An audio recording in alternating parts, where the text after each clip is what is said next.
Hello. Welcome to stream. Sorry I'm a little bit late. Welcome to my special Steam Next Fest. Oh my goodness. I have trouble saying this. 1 second. Welcome to my Steam Next Fest live stream. Um ooh, hopefully it can be seen. There might be a slight delay.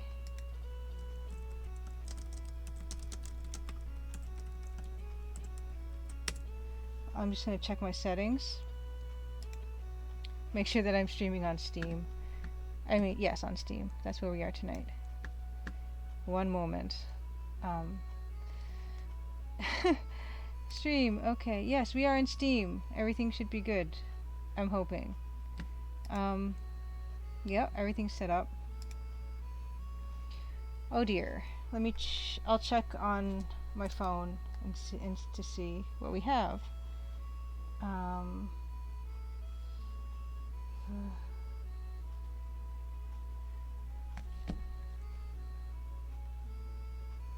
Happy Crimson Tuesday for people who are here.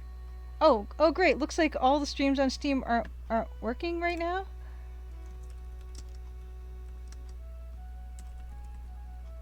Oh, I can see it on my phone.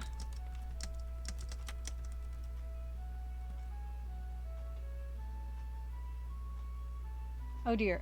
Well, for those of you who can see, I hope there are some of you who can see this. For those of you who can, welcome. And I'm going to be playing the demo for the Crimson Diamond tonight. Hopefully make it all the way through. Give you some insight on how I started to make it and how it's going so far, and some new features. Yeah, so that's what we're going to do. My name is Julia Minamata. I'm the game developer behind the Crimson Diamond. Basically everything except for the music, and usually I stream on Twitch on Tuesdays at 8 p.m. Eastern, so exactly this time, but because it's Next Fest, we're doing something special and different tonight. And usually when I stream game art development, so like the art that you're seeing behind me, this type of thing. I stream some of that, and on other Tuesdays I stream music, the composer musician on the project. Dan Polakar, we stream live making music on Roland MT32, his genuine Roland MT32. So from beginning to end we'll do a track, so it's a lot of fun. Okay, so other people are not seeing it. Is anyone seeing this right now?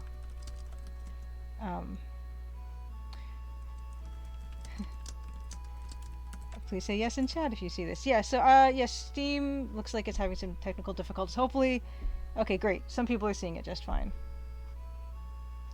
Okay, and the advice is if you can't see it, try shutting your browser and reopening. Hope that works for some people. But yeah, tonight we are going to play the demo. I'm going to show some books and things that I have and have had for quite a while since I was a kid that kind of helped inspire the game. And because it's the Crimson Diamond and the story is about a mineralogist lady, we're going to talk about a particular mineral that I've added to my collection that I really like. Okay, browser's fine, great. Browser looks fine. Some technical difficulties. Okay, well we're gonna plow right ahead. Yeah, so let's see. I can talk about myself a little bit, I suppose. So the Crimson Diamond is a text parser mystery adventure game, and I'll be playing the demo, the trailer, like right after I do this bit here. And so what it is it's kind of like old adventure games from the 90s with the text parser interface. And I kind of made it look old school. It's got kind of that old school color palette, this EGA color palette that you're seeing behind me, with all this. And the music, as I mentioned, Roland MT32, which we might actually be producing MIDIs for that. So if you have one, you might still be able to play it with the authentic sound. We're hoping.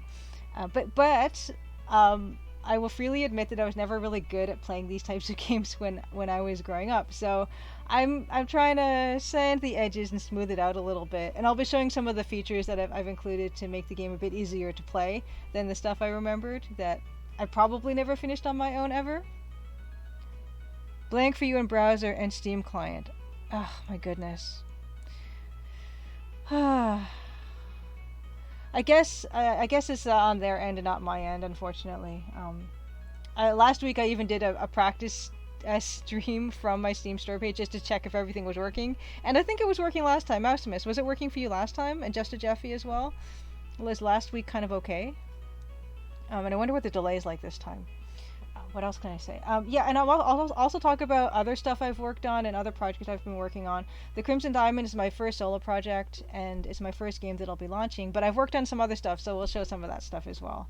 And some of that's really fun. What else have we got? I also, oh yeah, so if you're interested in learning more about the game, I put out a newsletter every month called the Crimson Gazette. If you go to thecrimsondiamond.com, there's like a subscription link there where you can sign up and get an email directly to your email box. And I like to do that. I include just the stuff I've done on live streams and some whatever media that I was in that month, and a little rock fact I like to stick in there, and some arts and crafts, fun stuff. But yeah, so that's that for that. If you want to keep up to date of what's going on with the game and how it's going. Oh, okay. Next Fest. Tim at Hooded Horse says Next Fest always taxes Steam system. Down Detector reports Steam outage. Okay, and you don't think there's anything a broadcaster can do to fix it? Well, thanks, Tim. I appreciate it. And I thank you for coming, by the way. And thanks for letting me know that there's absolutely nothing I can do, in a way that's kind of liberating for me, because I don't have to scramble. Wow, okay. You've had maybe 5 outages today on a game broadcaster streaming. And Jim plays games tried on Firefox, Chrome, and Steam client. No luck. Yikes! Well, hopefully there's a few of you who can see this. Can you hear it? Can you hear it?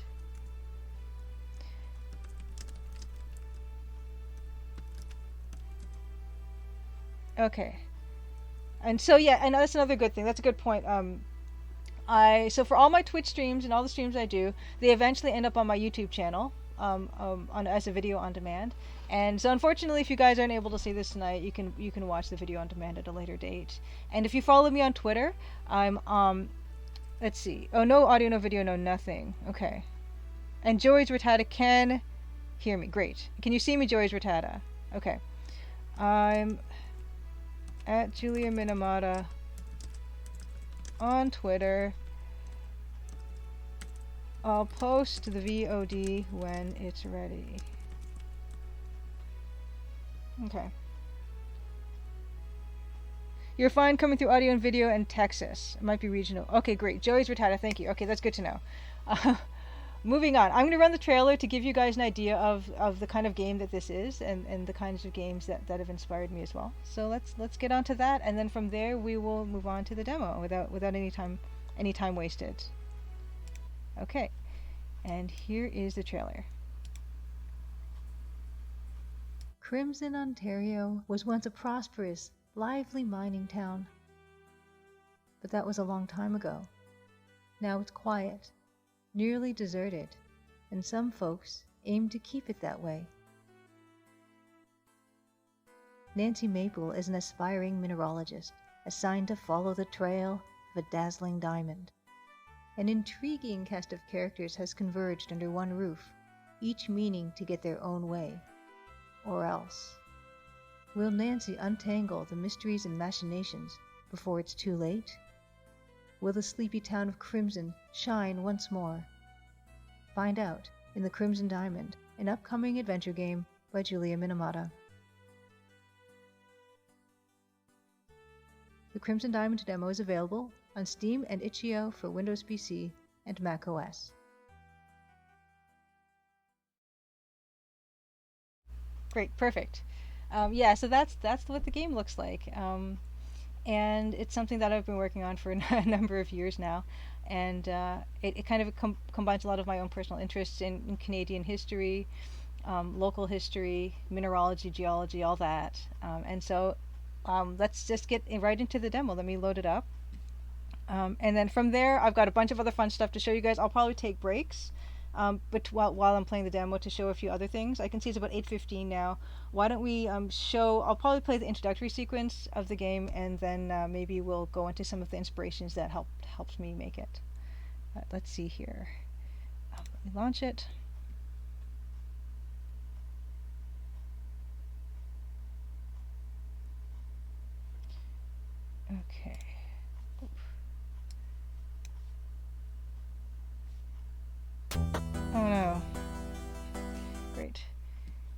I've got to launch the setup for it. So give me a second, you guys. I launched this the setup before, and I set up everything, and now it wants to to revert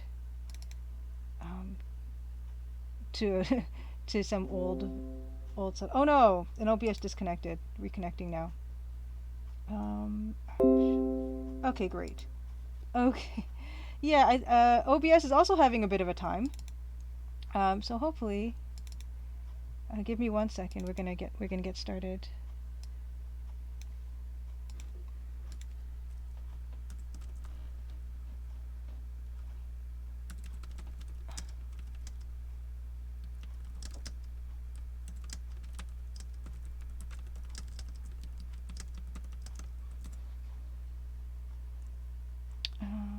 Let's see.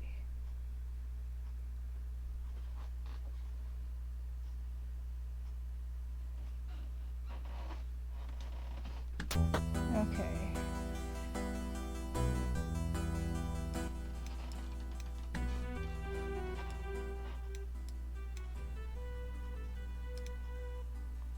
Okay, so I've just got the game loaded again, and we're gonna get onto that. Oh, get rid of the Steam Next Fest. Oh, there we go. Okay, there we go.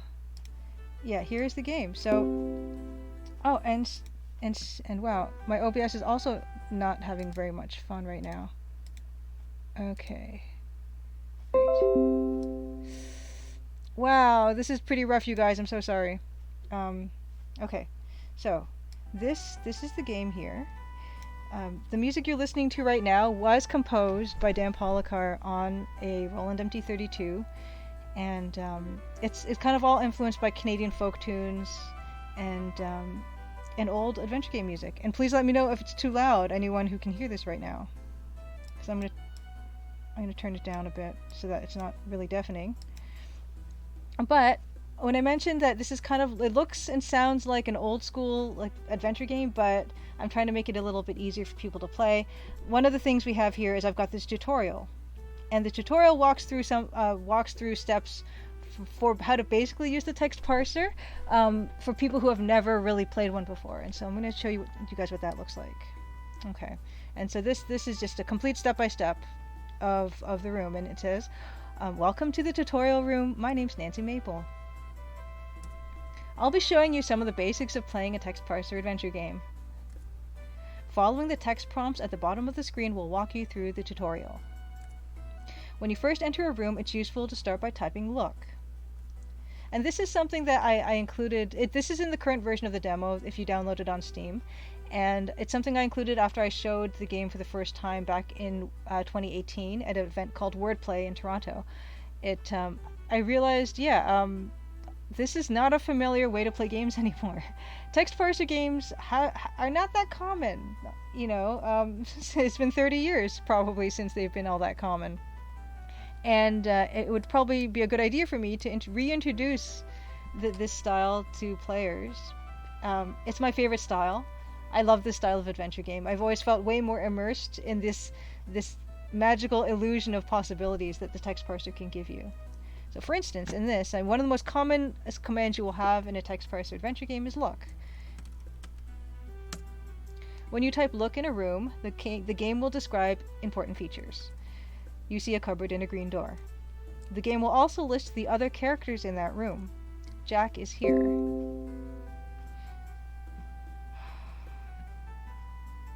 And OBS is disconnecting again. Encoding overloaded. Consider turning down video settings. Okay, I'm gonna just take a quick look at my video settings. I did turn them down, but I think they want to be further turned down.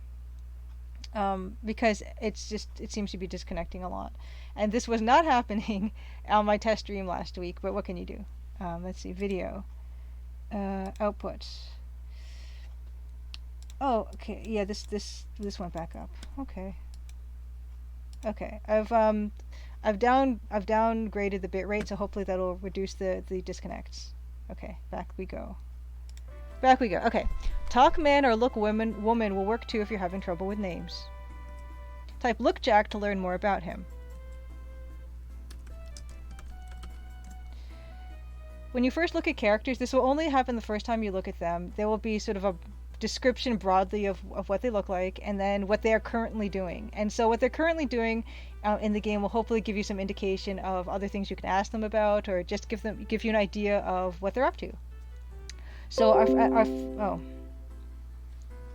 if I'm pausing, it's because OBS is disconnecting and reconnecting, and so I don't want to have any audio missed from that. Wow, this is rougher than I was hoping. But plowing onward, we're gonna get there. Okay, we're gonna get there. And I'm gonna downgrade my video settings even more, and hopefully that'll fix things or do something. Let's downgrade that output even more. It's at the bitrate is at 1500 kbps. Let's knock that down to 1000 and see if that does a single thing. Okay, great. Okay. Jack is a tall, lean man with a shiny bald head. He is Mr. Richards' employee and is in charge of the cooking, cleaning, gardening, and myriad other tasks the lodge might require. He's weary, but still seems to be in decent spirits. Jack is somewhere in his 40s. Jack is here to help with the tutorial. How do you do? Looking at characters at different points in the game may give you additional information. Try to talk to Jack and see what he has to say.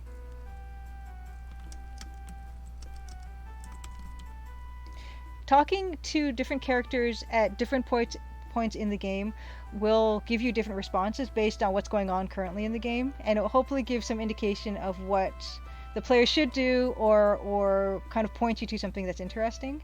The game is separated into 7 chapters. The demo is chapter 1, and I'm currently finishing up chapter 4 right now in development. Let's talk to Jack. Hello, Jack. My name's Nancy Maple. Nice to meet you, Nancy. You can ask me about stuff. Try Ask Jack About Tutorial. Ask About Tutorial will also work. This is going to be the mainstay of a lot of the questioning that you have in the Crimson Diamond, is asking characters about stuff. And a lot of players that play adventure games usually are used to sort of like a dialogue tree or a dialogue menu, or picking out lines like in a LucasArts game about what to say next. But for me, the magic of a text parser game is that you don't get that. You have to read what the character says to you and find what is pertinent, and then ask them those things. And hopefully, if you pay attention, you ask them questions, you will get more information and the ability to ask more questions. And I think in that way it kind of reflects kind of like a more of a real conversation, like we would have in real life. And asking Jack about the tutorial. If Jack is the only one in the room, and if you just type ask about tutorial, he will respond. If there's more than one character in the room, they will both respond. But if you want to be specific, you can just ask that particular character too. Ask Jack about tutorial. The default movement method is click to walk, shown by the two footprint icon. The blue in the upper left corner of the icon indicates what the target spot is, or you can use the arrow keys to move around on the screen. You can also ask me about inventory. And before I go on, I'm just going to ask chat, checking in with chat that this can be seen and heard still by those who can. Okay, so this is a point and click adventure game, but it's a point and click adventure game in the loosest definition of that, because the only real pointing and clicking that you'll do in the game is pointing and clicking with the mouse to move around the screen, and even that's optional. I'm actually going to increase the game speed to turbo. Right. Yeah. So this is a way you can control the movement. Oh. Hold on. It says I'm offline. I've got to reload myself too. Okay. Okay, great. Okay. I just had yeah, mine also crashed. Okay, but I can see and hear myself now. Okay. Okay, good. Okay, good. Great. And yes, Timid Hooded Horse. I'm just catching up with chat now because I just realized that mine had frozen. But yeah, Timid Hooded Horse, that's a wonderful point. You always felt there's something about typing actions that makes the whole experience feel closer to a tabletop RPG where the possibilities seem more unlimited. Yes, perfect, exactly. That's what I love. I love this, and especially for a mystery game where you're trying to find out things about people, um, you'll be rewarded with that attention to detail. But yeah, we can walk around with the character like this, with arrow keys, or you could use the mouse if you so desire. Okay, it might have said you were offline and didn't crash here. Perfect. Okay, and all those times that OBS disconnected and reconnected, I hope there was no interruption there as well. But it seems like dialing down the bitrate to 1,000 worked, thankfully. Ask Jack about inventory. You can access your inventory by typing inv or I into the text parser. Or you can press tab. The cursor will change to an eye. Click the eye on items in your inventory to look at them. An issue of the Toronto Eye from a few weeks ago. Click the gray loop icon at the bottom of the inventory window. The cursor will become a loop. You can examine some of your inventory items more closely using the loop. You admire the minute dots that comprise the newspaper photograph of a round-cut diamond. The natural diamond described in the article would be an octahedron, not a faceted specimen. What an embarrassing inaccuracy. You can close the inventory window by pressing tab, the escape key, or enter. Try Ask Jack about notebook. Okay, but just to review the way that the inventory works, here we go. I press tab or I type I into the text parser, and here is our current inventory that you start the demo with. We have this, the eye, just looking at it, your lucky mineralogist loop engraved with your name and attached to a handy lanyard, great for getting a closer look at things. And you've also got this notebook, which we will actually be mentioning right now, so we won't go to that. We have the notebook in the inventory, so why don't we ask Jack about it? Ask Jack about notebook. The notebook can be helpful if you get stuck. It'll tell you what you need to do next to progress through the game. Be careful if you simply follow the notebook's prompts, you might miss important details. The notebook will be displayed if you type Note or N. You can close the notebook by clicking the X button, the escape key, or enter. And here is the notebook currently, what we have to finish the tutorial. Look at Jack, talk to Jack, etc. And we can close that. And this actually, having the notebook in the inventory was something that someone suggested to me in my feedback, which I thought was great, because some people said they forgot that they had it. And so now, if you take a look at the notebook in your inventory, it actually opens up that notebook as well, which I kind of like. And the notebook, just as a feature, is something I kind of got from Thimbleweed Park, because they had a wonderful way of just tracking progress of what you need to do. In case you kind of have to leave the game for a while and come back and not remember. I think that's really helpful, and I really like that feature. And I think someone like a mineralogist would have a notebook to take field notes in, so I really like that little added detail. But as it did warn, if you just follow the notebook prompts in the game, you'll probably finish the game pretty quickly. Although I've heard that the game can be tough but fair with some of the puzzles. But if you are interested in exploring more and asking more questions to people, then you will be rewarded with more of the story.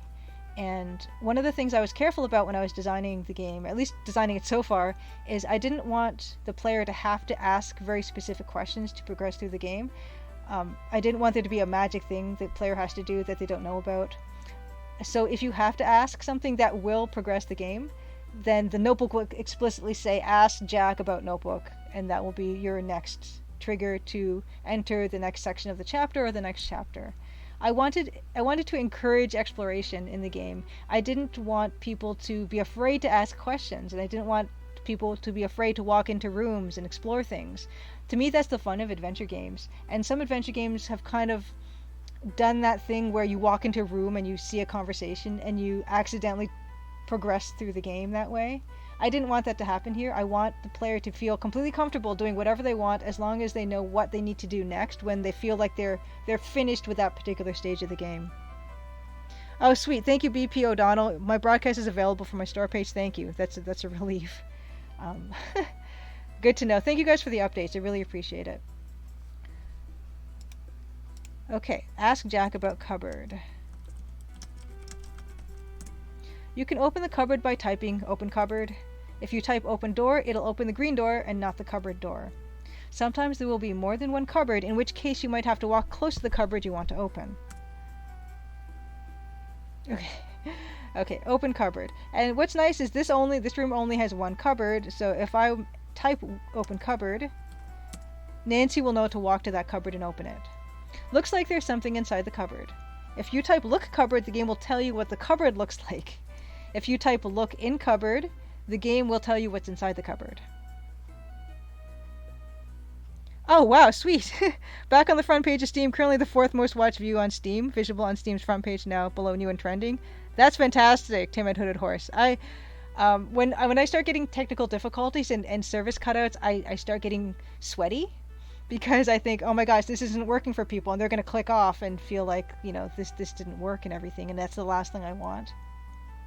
So this is a distinction in in a text parser game, look in versus look inside, and this is one of those things where I just did because I can. Search cupboard also works. So if we say look cupboard, and this also helps with typing, that's another side benefit of a text parser adventure game. Look cupboard, or even look at cupboard will work. No pressure. The cupboard is massive with a set of double doors with paneling. That's what the cupboard looks like. If we look in cupboard, you see a green hat in the cupboard. And just as a demonstration, you can search the cupboard as well. And it will say the same thing. So one of the issues that a lot of old school text parser games had was the sentence had to be incredibly specific about, you know, what the player needed to type for the game to play along with you. And that's something else that's great now, because with modern text parsers, I'm using Adventure Game Studio, by the way, to build this game. It has a baked-in text parser feature that is really flexible and easy to use. And one of the things I've really concentrated on is making the text parser a pleasure to use and something that you're not really fighting against. Let's see, look hat. Oh yes, I did look hat. That's my green hat. Try take hat. Fractal Mind Mike, hello, welcome to the Steam stream. The next Fest Steam stream. Okay, so we can look hat here as well, I hope, my gosh. Okay, right. Okay, take hat. We could even probably grab it. Right. You take the green hat. Congratulations, you're done. Open the door and walk out to leave. Thanks for playing the tutorial. Hope it was helpful. And if we press tab, take a look at the inventory, we can see that the hat has been included. We can look at it, your green felt hat, and we can examine it using the loop. Your hat looks pretty good considering you got it secondhand. Those are the main inventory interactions you can do in the inventory window. Is look and examine. But you can also do other things with your inventory items, but you need to use the text parser to do that. For instance, you can look at the newspaper from here, and it will tell you what it looks like. You can open the newspaper. The articles on the inside pages of the newspaper are of little interest to you. Just a sensationalistic rumor about German spies plotting sabotage in Canada, and a 15th anniversary retrospective of the Yukon Gold Rush. Acquire bonnet. Yeah, Fractal Mind Mike, I don't know if acquire bonnet. I don't know if bonnet has become a synonym for hat, but it's one of those things you can do in Adventure Game Studio is add synonyms. Does this game have a limited inventory? So far it doesn't. It doesn't. And you can only really pick up essential things so far. But what I'd love to do is I'd love to add just flavor items, but I don't know, it's kind of a mixed bag. Some people love that kind of thing, and some people want a streamlined inventory. I can get both. I can get both perspectives. There are a number of advertisements for such questionable ventures as CGG, Classic Glazier's Guild, Francisco and Ben's Franks and Beans, Late Blight's Pesticides, Bacter X Antibacterial Cream, Skippy's Granola, Ms. Bundy's Funds, and Laval's Zero Empty Seats. So that's just an example of ways you can interact with your inventory that aren't necessarily just the look and the examine. And why don't we go on? So we can open door. Yeah, check it out, a Grendislav shout out. Exactly, the deluxe text. BP O'Donnell asks, are you going to go really old school and include a list of suggested verbs? I'm not. I think most of the game can be done with stuff that the very common stuff: look, talk, ask about, open. I'm not doing the suggested verbs, I don't think, but that's not to say I won't include it in the future. Oh, Louis Jose, you recognize the sit and spin. I will do the sit and spin. Um, it's nice to know that you know about that. Oh, and Fractal Mind Mike, you were trying to find something that wasn't in the parser. Interesting. Oh, and Maximus, when you pick up a flavor item, you get a zoomed view and a description, but then put it back saying I don't need it. Ooh, I like that. Yeah, I'll show you guys. People new to the demo, you'll see what the desire to fill the cupboards with things, and the weakness on my part for actually including cupboards for vanity purposes. If you're ready to leave the tutorial, either use the arrow keys to walk through the door, or click the feet icon to the right of the open doorway. Okay, so why don't we're using the arrow keys. I default to arrow keys. In fact, that's a feature that I'm going to talk about when I get into the game proper, is something that I wanted very much to make possible, and I decided while I was working on Chapter 4 to try implementing it. Deluxe Talks, good evening. Eric Parkin, good to see you as well. Okay, there we go. That was that. Sorry about that. The volume kind of blast back. That's a bug I find. So let's see. Exiting tutorial. I'm going to write a note. Exiting tutorial restores volume to a preset level. Okay. Just a Jeffy, finally. The stream's working, finally. Okay. And we're getting fast talking Julia tonight, just as Jeffy says. Yeah, whenever there is a technical hiccup, I was mentioning, I get sweaty, and then I get frantic. So I'm trying to convert that into like positive energy, because I know at the start we had a bit of a rough start, and OBS was crashing all the time. Well, not crashing, was disconnecting. Okay, we're gonna go to a new game. The new game has the introductory sequence for the game. The introductory for the game is very placeholder art. It's very MS Paint, but I'm working slowly. So in my art dev streams that I do on Twitch, I'm very slowly upgrading that art. So don't panic. That's not what the game looks like. We're just gonna get through that, and we'll see what the final art looks like after that. Thank you, Eric. Am I playing through the whole of Act 1 tonight? Slat Studio asks. I'm going to try. I am going to try. You guys are coming up with all the fancy verbs. Yes, defenestrate bonnet, light airsick bag, manticulate. I don't know that one. To do something stealthily, or to take something from someone while they're not looking. Manticulate. I don't know that one. That's cool. Good evening. Yes, Louis Jose. Good evening. I'm so sorry about the time of the streams for you. I know there's a lot of people who are night owls, but even then, it's still a bit much for them depending on time zone. And I appreciate you coming. And whenever you need to go to bed, I totally understand. I will be posting a video on demand later on for sure. Now let's get to it. You can tell this is actually the new build. This is my developer's build. This is not the one that's on the available on the Steam store page right now. Although on my to-do list after I finish Chapter 4 is to make a new version of the demo that includes some of the stuff I'll be showing tonight that is not in the current demo, including this. It says 2021 now. Finally, copyright 2021 Julia Minamata. The demo currently says 2020. It's been a while since I updated it. Oh wow, just a Jeffy, you finally finished the demo. Nice.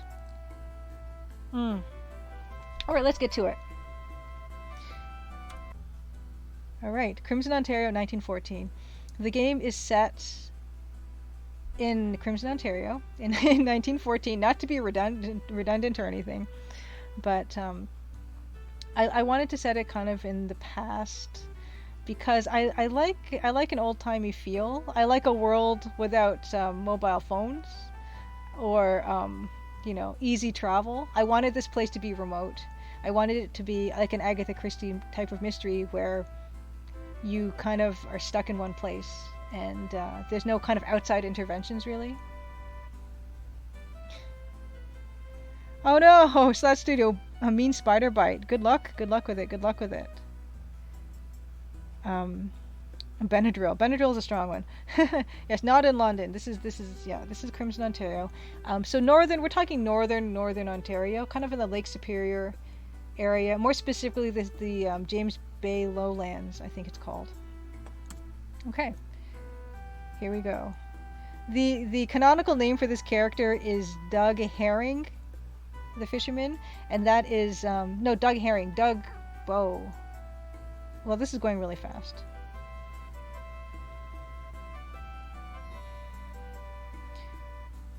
And he finds this giant diamond in the belly of this fish, and that's the kind of the kickoff of everything. And yeah, so this is an example of partway through upgrading the graphics, and this piece is pretty much finished now, but I haven't implemented it yet. I'm so sorry. But yeah, the name for the fisherman I can't remember. I think I made him Doug Bow, after Douglas Herring, who is the artist for the Colonel's Bequest, which was a really big inspiration of mine for this game. Okay. Yeah, and this again, all very placeholder art.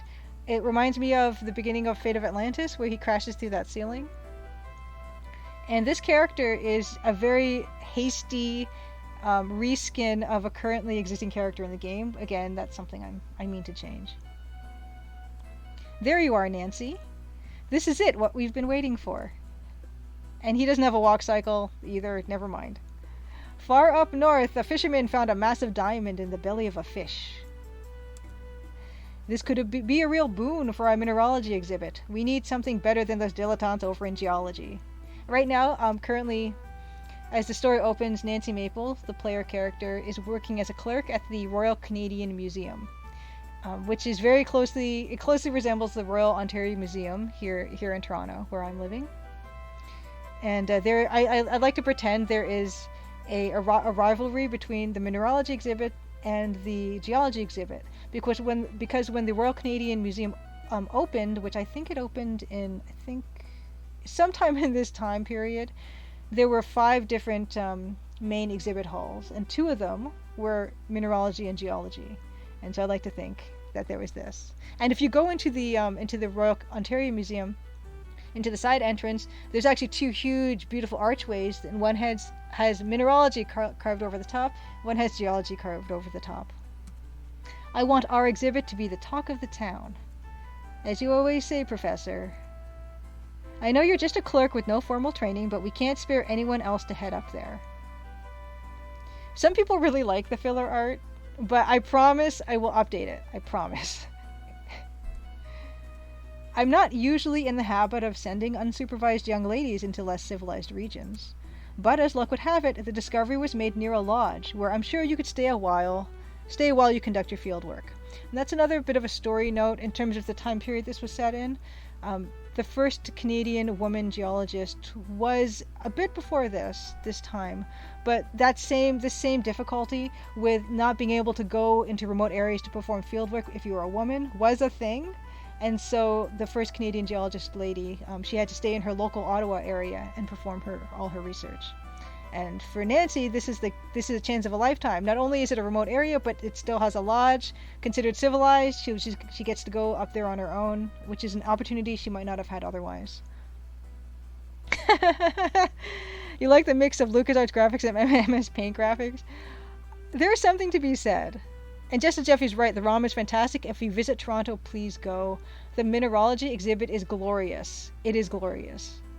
Yes, and their dark button eyes with no light in them. This will all change. I'm going to keep saying that because that's one of the main criticisms that I've had about the game so far, which I totally understand. That people say, oh, the game looks like MS Paint. I totally understand, you guys. So, get on home, pack your bags, and catch the train up north. I'll do my best. With her 2 frames of animation, she'll do her best. With her arms also, her hand is moving too, I don't know why. Okay, and she does have a walk cycle, it's the same one I've always had. If you find something that can make a big splash at the museum, who knows? Maybe the university will finally accept you as a mineralogy student. As once you complete the game, unlock filler graphics mode. Good luck, kiddo. I won't let you down. There she goes. Look, here it is again. This is semi-upgraded. This piece is done, and I should have incorporated it. I'm so sorry. A few hours later. Here's my train. And this is in Union Station, actually. This is an exterior shot of Union Station that just flashed across your screen. This is it. My first time out of the city. I'm going to make the most of this trip. I can't wait to see the rocks of Northern Ontario. Goodbye, big city. Hello, adventure. A few hours later. This is also how I sleep. Zzz. Excuse me, is this seat taken? Not at all. Please have a seat. My name is Kimi Kishiro. Where are you headed? Pleased to meet you. I'm Nancy Maple. I'm bound for a town called Crimson. Oh my, you've got some hours yet. I should know because that's where I'm going.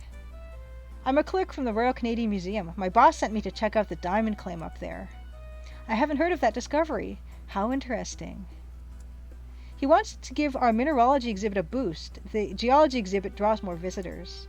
I'm not a trained mineralogist, but ever since I was a kid I loved learning about rocks. I'd spent hours in the library reading all about them. So when I found out the Royal Canadian Museum was being established and they had a mineralogy department, I jumped at the chance to work there. I'm only a clerk right now, but my dream is to get formally educated in mineralogy. This is my big opportunity to show everyone I can do field work. Where will you be staying when we get to Crimson? A place called Crimson Lodge. Ah, I'm staying at Crimson Lodge. And some people find the name Crimson Lodge really ominous sounding. And I guess it's the lodge part of that. Or Crimson is kind of a scary word too, I guess, like Crimson Peak. Or when I think of a lodge, like in Harvester, the lodge, I guess there are some kind of ominous connotations to those words. That was not intentional. Or maybe it was. I don't know. I'm a birder. I hear there are nesting colonies of cormorants up there. That's what I want to see. Kimi Kishiro, by the way, she's Japanese-Canadian. She was born in Vancouver, and her parents did well working farms, and her parents have their own farms. And I kind of based that on my own family history on my dad's side. My dad was born in Canada, and my grandmother was born in Canada as well. And so there was a big influx of Japanese immigrants to Canada in the late 1800s. And so I've included Kimi because that's a part of my history, that's a part of Canadian history, and I think it's really cool. Eric says, Kimi Kishiro is my favorite. She must be protected at all costs. Yes. Crimson equals blood. Yeah, Crimson Tide as well. Yes. Yes. O.P. O'Donnell, you've got the Japanese character sets. I'm actually learning Japanese right now. I'm not fluent. I'm on Duolingo. I've got a 300 plus day streak right now that I'm very proud of. But I can see Kimi Kishiro wa, and I don't know that kanji. And it says something Saiyo. Chad, good to see you. I don't recall where I saw it recently, but I saw a photo of the actual Royal Canadian Museum with a UFO sticking out of it.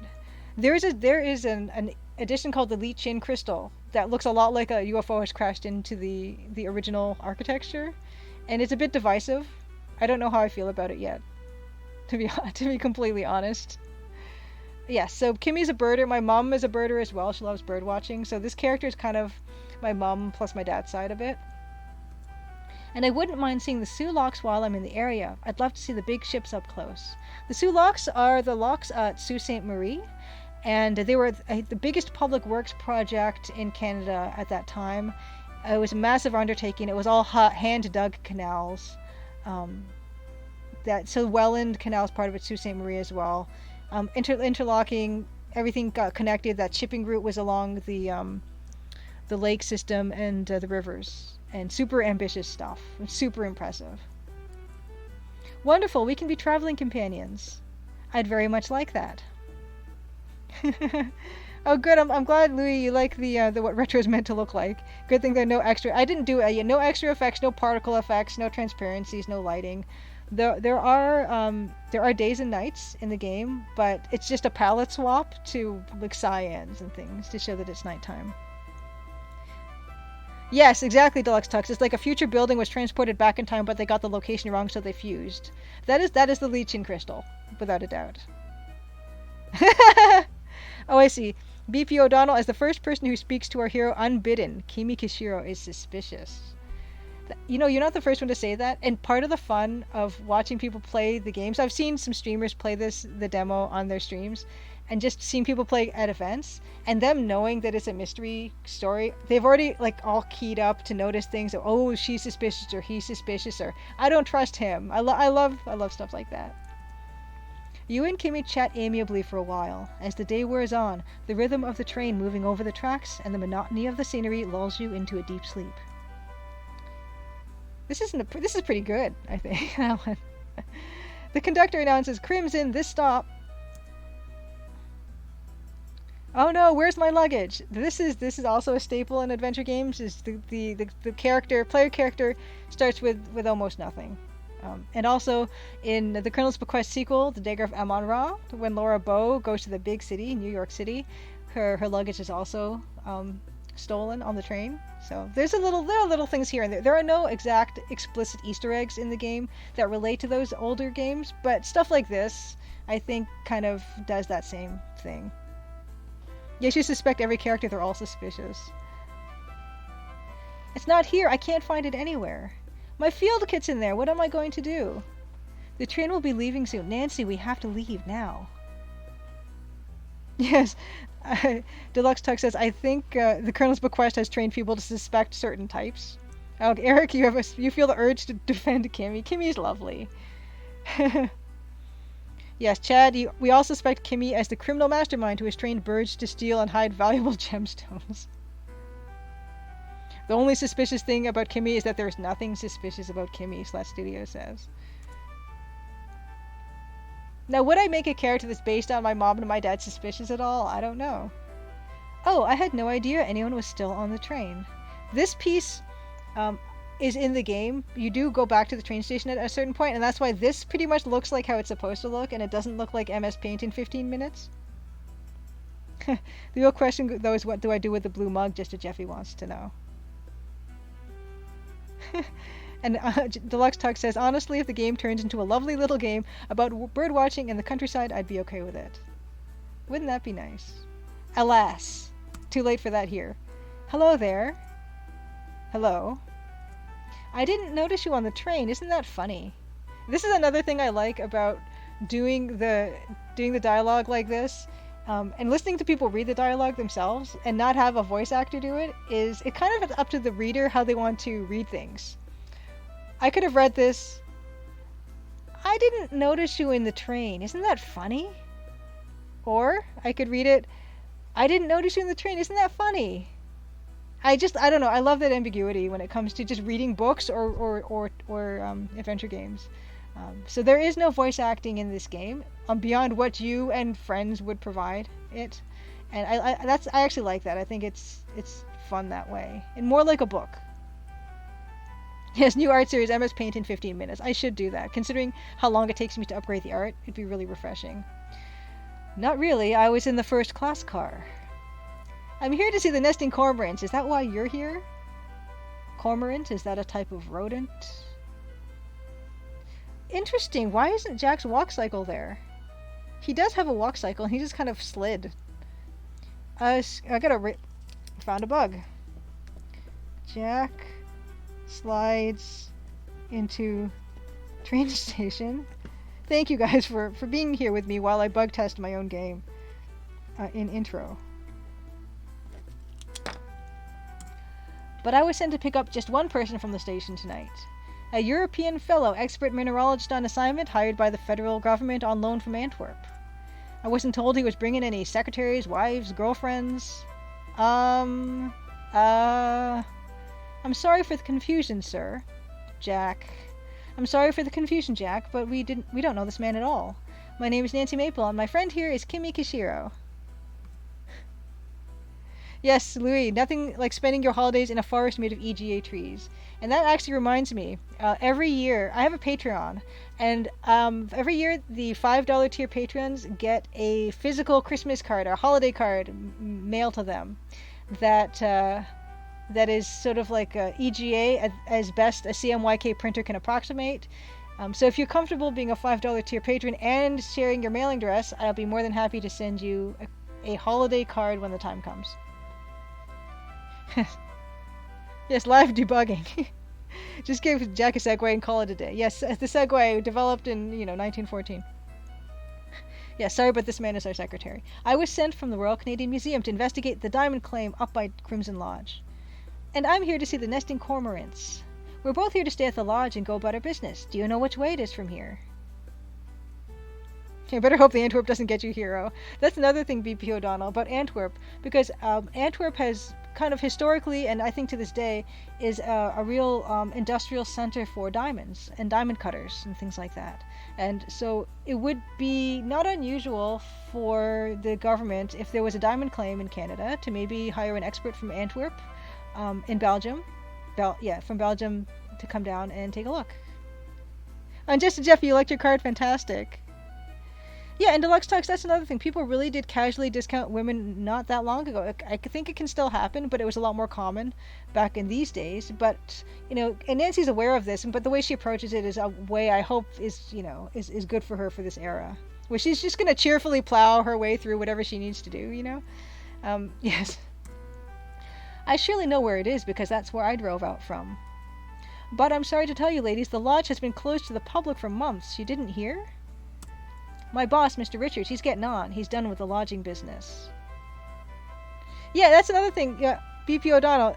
It could be a reference to Heroes Quest 1, but it also has like legitimate historical reference.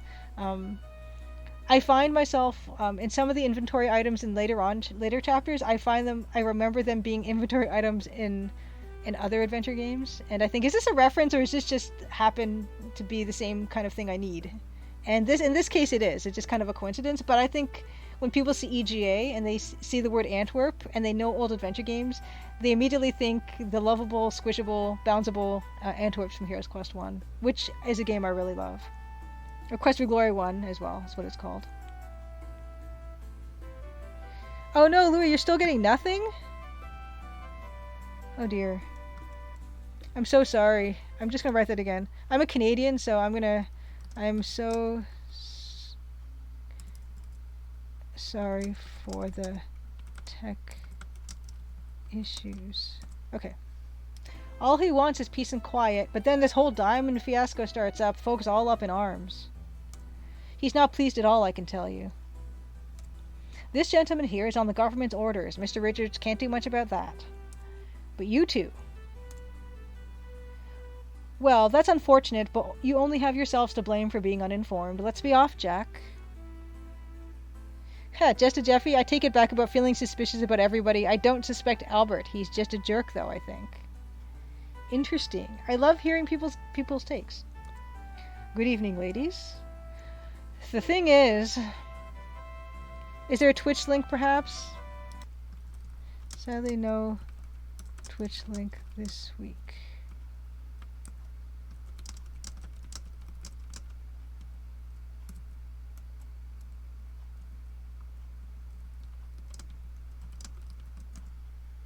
Okay.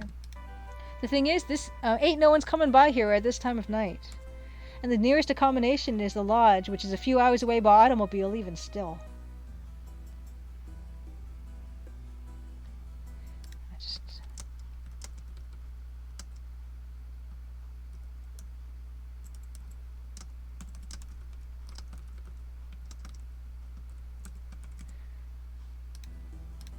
Look here, I'll drive you ladies up to the lodge for the night. Tomorrow morning I'll bring you back here so you can catch the train. As it is, Mr. Richards is going to be peeved about hosting unexpected guests. I mean, even more than he is already. His sister's come up from the city to stake her claim. And she brought a lawyer to boot. Yeah, Joyce Rattata. Albert looks like Poirot to you?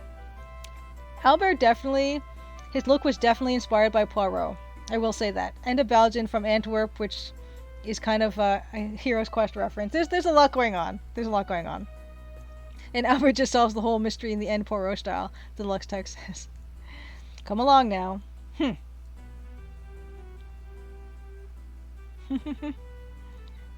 Sure, I'll get those for you.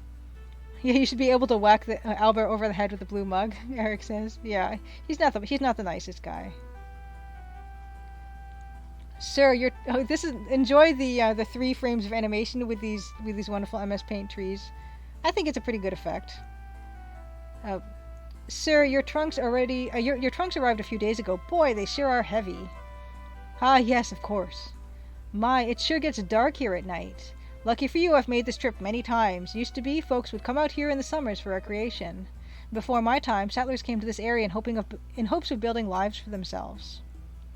Mousemith says, Albert reminds me of Detective Weasley from Gabriel Knight 3. Might turn out to be CIA after all. Detective Mosley, not Detective Weasley, excuse us.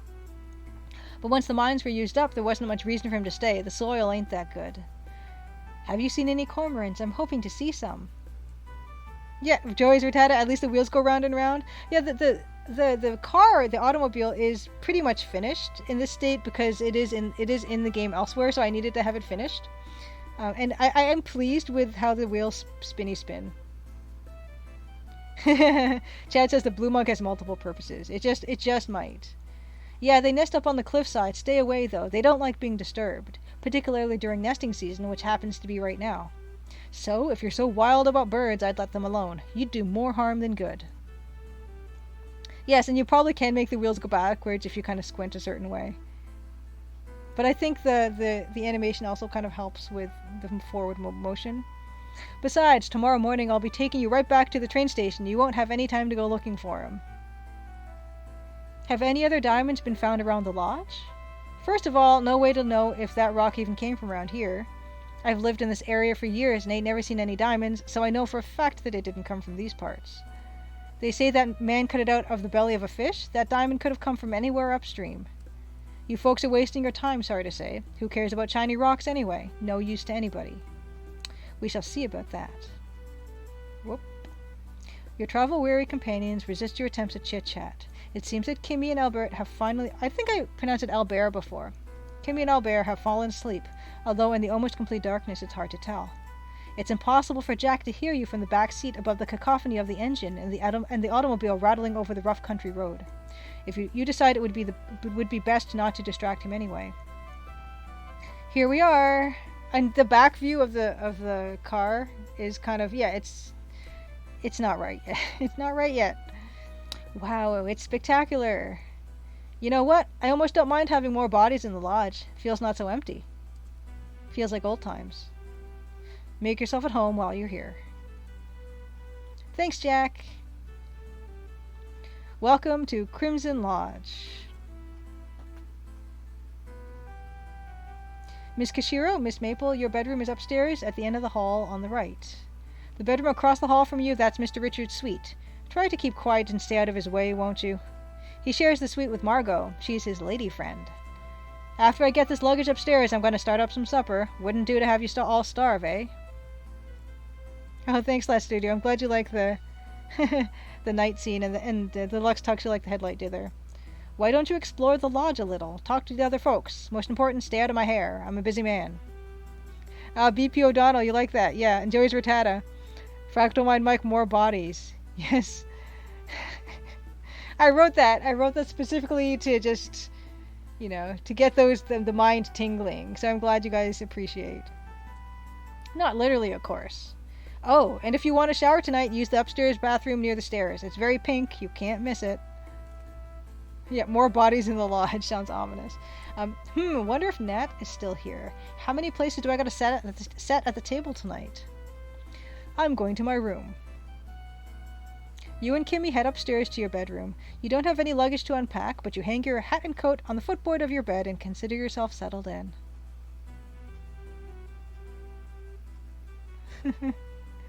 Stay out of Jack's hair, exactly. Don't know why, but I've been trying to figure out who I think should play Jack in the movie adaptation, and Deluxe Tux says Tom Hanks in a bald cap. Tom Hanks can play anything. And here we go. Oh, you know what?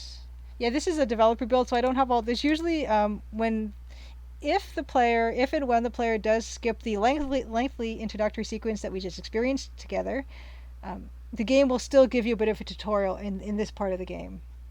So never fear. Yeah, what's for dinner, Jack? Hopefully we'll get to see what's for dinner. And here we are. Usually the game would walk us through the basics of the walk icon and using the arrow keys, and how to use the inventory and the notebook, things like that. So right now, currently in our notebook, we have talk to everyone in the lodge. We have a list. We have Kimmy, Margot, Albert, Nessa, Corvus, Nathan, Evan, and Jack. And that is basically the first thing you have to do. Chapter 1, which is the demo, is kind of split roughly into 3 different sections. And so the goal of the first section of Chapter 1 is to talk to everyone. And after that, we move on to the next section. let's see. So let's take a look at some of the options. I mentioned that the new version of the demo, when I do get around to releasing it, will have some additional features that aren't in the current demo. Yeah, it's got to get Chris Pratt for Jack. Yeah, he's the one we want. He'll get bums and seats for sure. There's a bunch of different options for the game, and I'm gonna just kind of go through some of these. The first one I'm going to go with is the text-based versus graphical inventory. And this was something that was in very early builds of the demo, but I kind of let it by the wayside because it didn't have it implemented quite right. I revisited that last week and I got it working perfectly, so that's there. So if we click this on text-based inventory, you press tab, you are currently carrying. This is a lot more in line with what people would remember if they played a sort of this style of adventure game in this era. They didn't really have the graphical inventory like this. And the reason I did that, and the reason I kind of reintroduced it, because I kind of have this bee in my bonnet about making this game completely playable with no mouse. The only way the mouse was really being used was to move the character on screen, and even that was optional. And so to make make this very mouse-based graphical inventory not mouse-based, I decided to bring this back as an option. So we have, instead of the pictures, you have got the text. And another option that kind of goes along with that is we can mouse click to walk on. We can turn this off completely. And if we do, the mouse cursor is no longer there, and so what we are relying completely on the cursor keys, the arrow keys, to move around. And right now, the default way of moving the character is by pressing and holding these arrow buttons up and down, side to side, which is kind of what people are kind of expect more nowadays. But if you played these types of games back in the day, good old Sierra had a different method to move, and I have that as an option as well. Tap arrow keys to move. And what this is if you tap the arrow key once in one direction, she moves until she hits an obstacle. Tap it in the other, she moves until she hits an obstacle. Tap it again, she stops. This is very traditional movement, and this is what was default in the game when I first showed this game back in 2018. But I came to the swift realization that people aren't used to this because no one controls game characters like this anymore.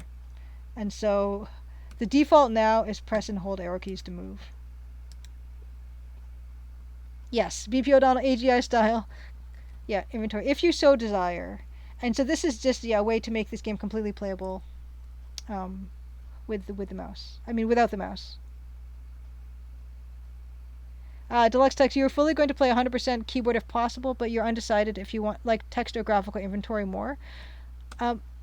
As an artist first, I really like the graphical inventory, and if there's a way I can figure out how to make a graphical inventory that is also keyboard controlled, I might look at that in the future, but for now I'm just going to stick with this. And another thing about this is with the way you might notice in this main menu, this is not like how it is in the demo currently, but this is my developer's version. Some of these letters have letters that are in green, and those are pressable, so you can actually press these. The help thing is H, save game is S, load game. So this can all be done, yes or no. All can be done with the keyboard. And actually, Control S will also give you this. Oh, good evening. Enjoy your dinner, Eric. Thanks for coming in.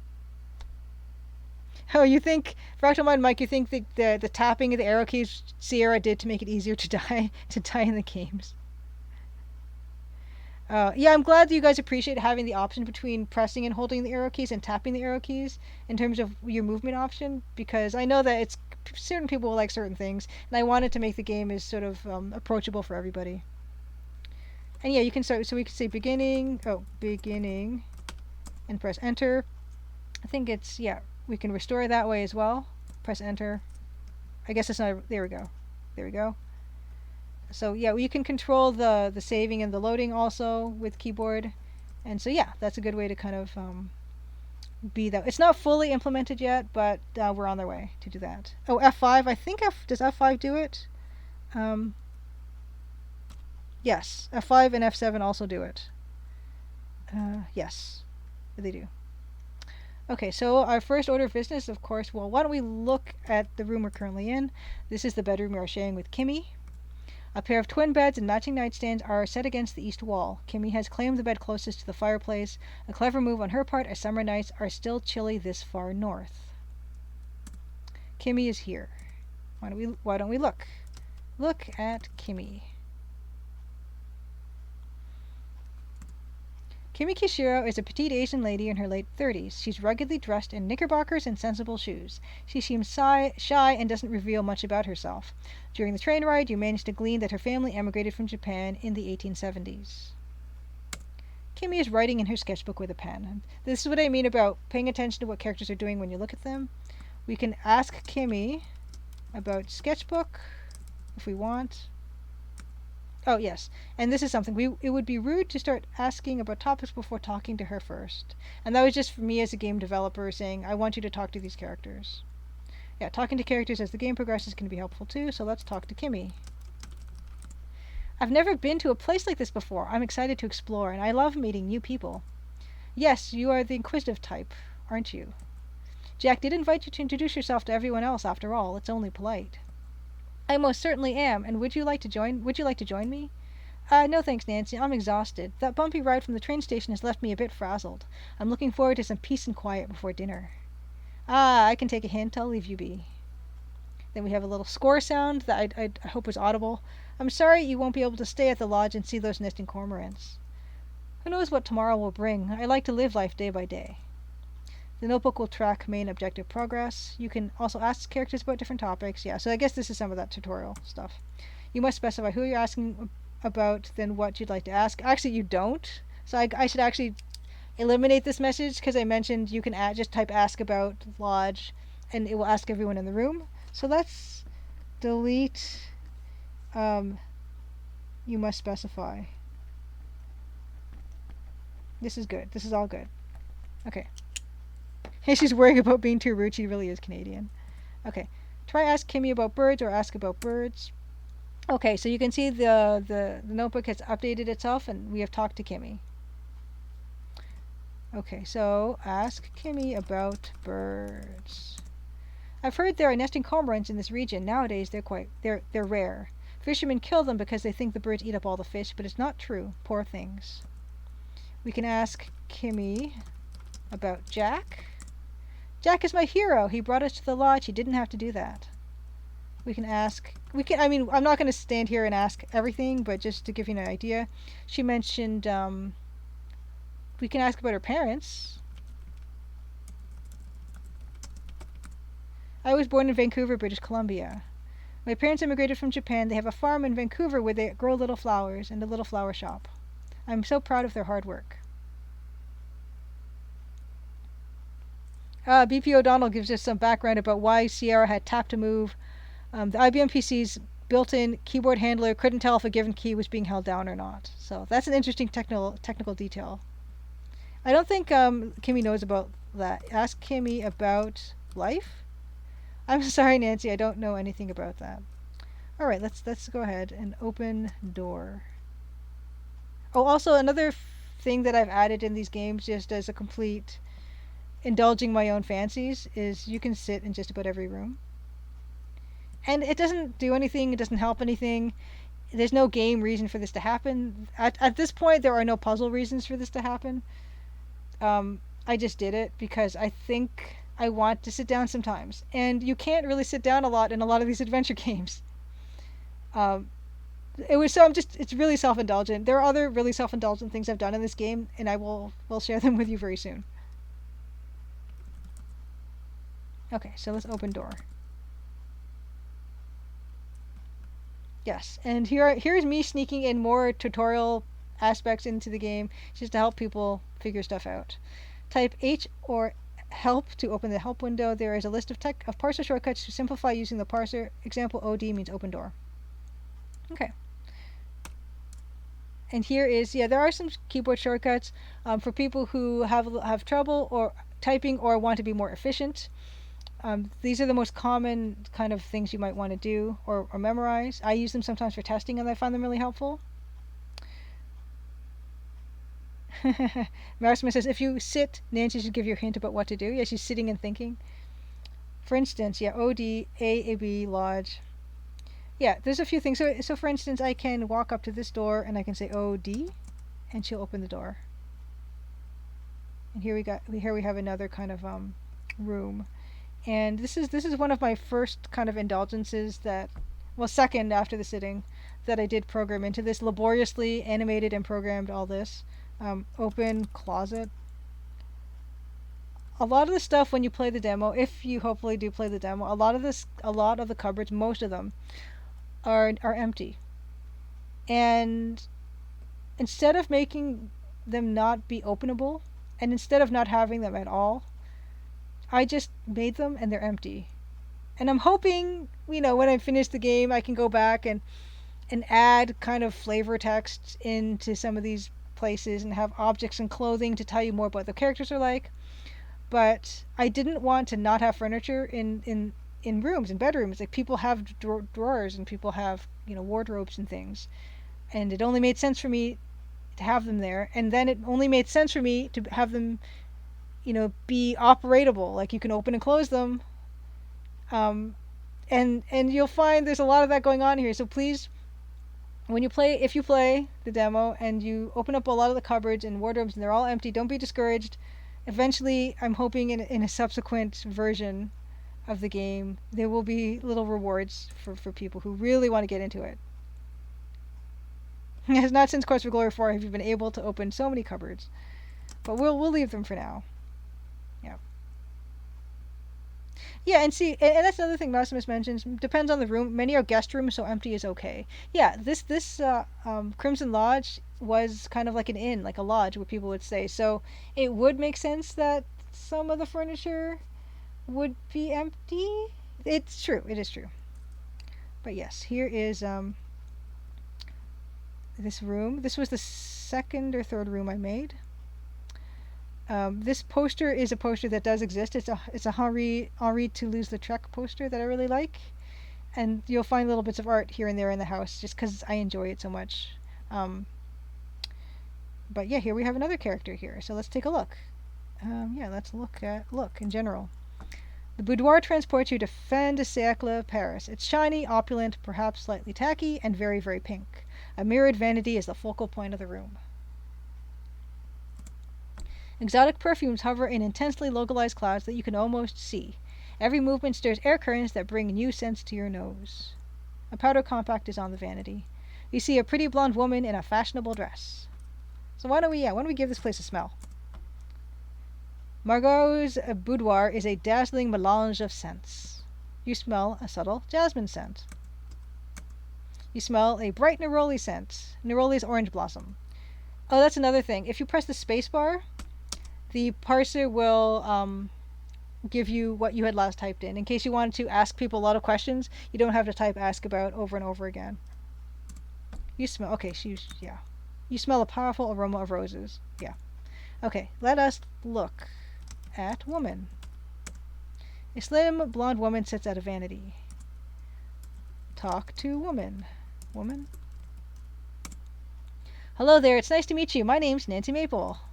A pleasure to meet you, mademoiselle. I am Margot. Welcome to Crimson Lodge. How long will you be staying with us? I'm only here tonight, unfortunately. I was sent here by the Royal Canadian Museum on assignment, but Jack says I'm due to leave on the train tomorrow, according to Mr. Richard's wishes. I see. I'm sorry we won't get to know each other better.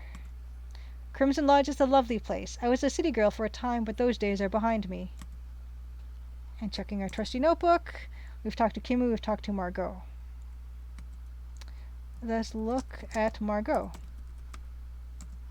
Margot is Evan Richards' paramour. She is more glamorous than you'd expect to see in these parts. Margot has shining, flaxen hair, fair skin, and full lips. She's fashionably attired in a pink damask and ivory lace dress. She seems sweet, but you've met charmers like her before. Oh no, Deluxe Talk says, look at that, multiple responses to the same input. Thanks, I'm going to have to do everything twice. I actually don't do that anywhere else in the game so far. So don't worry about having to do multiple inputs to get different pieces of information. That one, I just wanted to show that one because that's the only one that is in the game, and I don't like to do that in terms of game design unless there's some indication. Actually, there's one more. There's one more example of how multiple inputs will give you different information. But I don't like to do that. I don't like having to ask someone the same question 5 times before they'll give you an answer. That does not happen. And if it's something that you need to do repeatedly, it will be obvious. And as far as I can remember, there's only 2 examples of that. Hey, Kavat, you've heard something awful happens if you try to take a shower. We might show that. In fact, let's show that. We could be on our way. I suppose she's primping for dinner. Oh, I didn't read the other 2 notes. Ask Margot. You can ask them about themselves, too. Margot. Oh, me? Not much to tell. Before I met Evan, I felt so alone, but everything's changed for the better. Ask Margot about Evan. Oop. Evan. Mon cher, we met in Crimson a couple of years ago. I was terribly lost, and it was so late in the evening. No more trains were running that night, so he invited me to stay at the lodge, and I have not left since. Is it Bella Holtzen? Good to see you. Still alive for some reason you can't see anything. Oh dear. Yeah, it's... Apparently Steam is having a little bit of an issue, depending on your region, and I'm so sorry.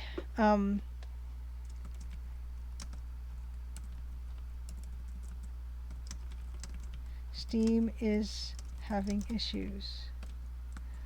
What time is it? Oh my gosh. Oh, holy cow, time is getting away from me. I was hoping to show a bunch of other things, but it looks like I might just play the demo tonight and I prepped like the Rock Talk, and I prepped some of the book stuff of books that inspired me, but looking at the time, I don't know if we're going to get around to it. Even in the browser. Oh, Cosmic Void, your Kavat, thank you. Yeah, my own handle in Steam Chat is completely strange, so I get it. Okay. What else? Yeah, this is one of those things where I'm going to be playing it basically for as efficiently as possible, but, you can ask Margot about her parents, too. Life was hard growing up. We are not so close. Here we have a nice walk-in closet. Yeah, I won't be showing everything or even trying everything. What I loved writing a lot of these text parser responses. I can look at perfume. You see some French labels that you can't read. Nancy is I like to kind of write her character, and even the narrator in a way is also Nancy. So sometimes the stuff that you're hearing the narrator say is kind of from Nancy's point of view. So you kind of get an idea of what she's like. Oh wow. Okay, so just a Jeffy is in Toronto. Switch your VPN to New York and fix the stream. Oh my goodness. Yeah, I'm so sorry. Here's this one beautiful bathroom. And here's another thing that most of the time doesn't really do anything. Stuff that I added to the game that I felt you should be able to do, and you can't really do that in games very much, even if they have sinks and stuff, is I want to wash my hands. You know? And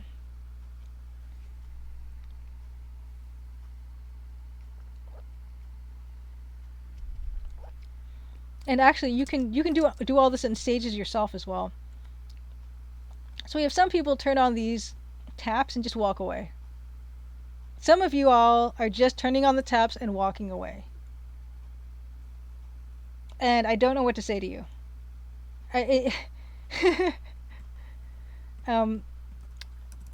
Turn off tap.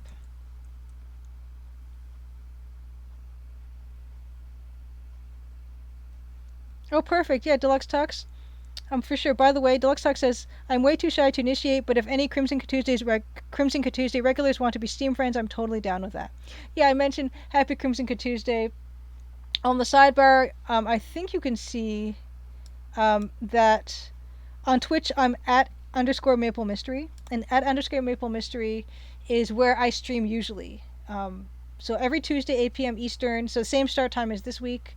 It's art stuff, upgrading the MS Paint looking things, or me and Dan Policar, the musician, composing new tracks for the game on his Roland MT32. So yeah, every week. So I'm hoping next week I gotta ask Dan if we can do a music stream, because that's really cool to see him do that. Dan is a fantastic musician. Dan has been nominated for a Grammy. Dan is a touring musician. He teaches. He tours. He's been in Sean Paul's band for like 9 years now, and he's a giant adventure game nerd. And it was his idea to compose on the Roland MT32, which is something I'm sure he regrets every day of his life. But we have a fun time, and I hope you guys come out to whatever happens next week. Yes. Oh, and other things I feel people should be able to do in adventure games is you should be able to flush that toilet. And an old timey toilet with a high up tank. Okay. But yeah, there's nothing really, not all these rooms, and we don't really need to go into all of them right now. I probably won't, just to save some stuff for you guys to do on your own if you do choose to play the game. Here's just another tutorial thing about using escape to open the main menu to adjust all your options.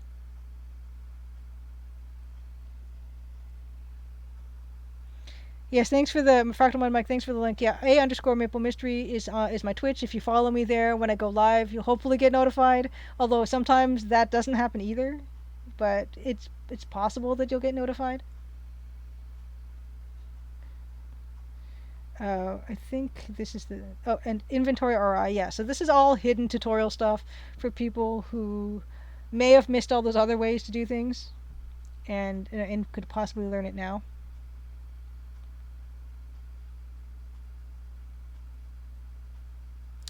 Okay. And another thing about the game design, about kind of shoving information at the player in multiple different ways to hopefully get them to get the information, is this first part, this first section of Chapter 1, is you're introducing yourself to characters in the lodge, which feels like a natural thing to do when you come to a new place, but it also makes the character introduce themselves and what they're there for 8 times. And I'd like to think that if you completely skip the intro, you don't pay attention to any of the text boxes or anything, just the act of introducing yourself 8 times and saying, "Hi, I'm Nancy Maple. I'm from the Royal Canadian Museum. I'm here to investigate a diamond claim." Hopefully that'll, get it into the player what they're there for and who they are. VPNs are helping with the stream, is the word on the street. And we have Albert. So let's talk to Albert. And of course, talk to man also works if you can't remember his name. "Hello, Mr. Respa. How are you settling in?" "Please, miss, I am busy at the moment and can't chat." Mr. Respa is unpacking his things and doesn't want to chat right now. Sometimes that will happen in the game where people just don't want to have anything to do with you. I don't think... Ask man about lodge? Yes, he is... "Please, Miss Maple, I'm rather busy at the moment. Perhaps we can converse after dinner." Albert is busy unpacking his infinite supply of white dress shirts, and he wants to get that done before dinner, which I don't know if that's possible, but he's going to try. But yeah, sometimes the characters won't be able to be asked anything. Sometimes they're not available, in which case, don't worry about it. You probably don't need them anyway. Oh, good. VPN. Blaholtzen says VPN worked for the Steam stuff. Eek. Yeah, so there's other rooms here. Lots of interesting rooms. This place is gigantic. Look at this hallway. I'm aware how ridiculously big this hallway is. I mean, even if Nancy is like 5 foot tall, this hallway is really wide.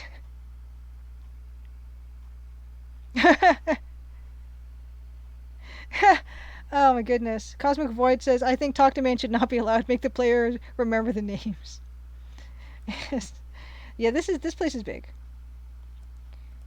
In fact, we could say that the size of the lodge might indicate the outsized dreams that Evan's parents had, potentially. Oh yeah, so we were going to demonstrate one of the famous scenes in the game. Here, this is the pink bathroom that Jack said, you could probably take a shower if you want to. Maybe we'll take a shower before dinner, right? So why don't we save the game? About to take shower. Well, just to Jeffy, I didn't... I don't know if canonically Nancy Maple is 5 feet tall. But I was just saying as a way to like to estimate the length of this hallway. If at shortest she was 5 feet tall, if we were to lay her down across this hallway, it would be like a 20 foot long, like 20 foot wide a hallway at least. Maybe probably like a 25 foot wide hallway, which is kind of strange.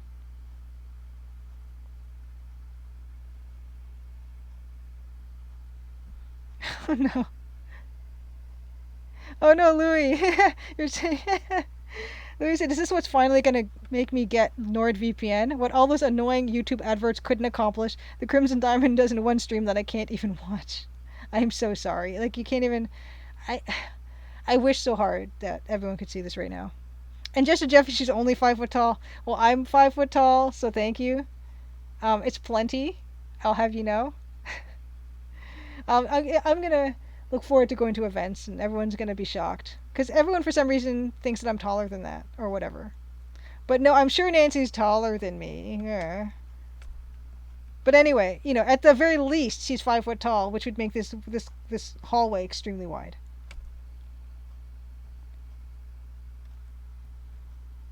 Okay.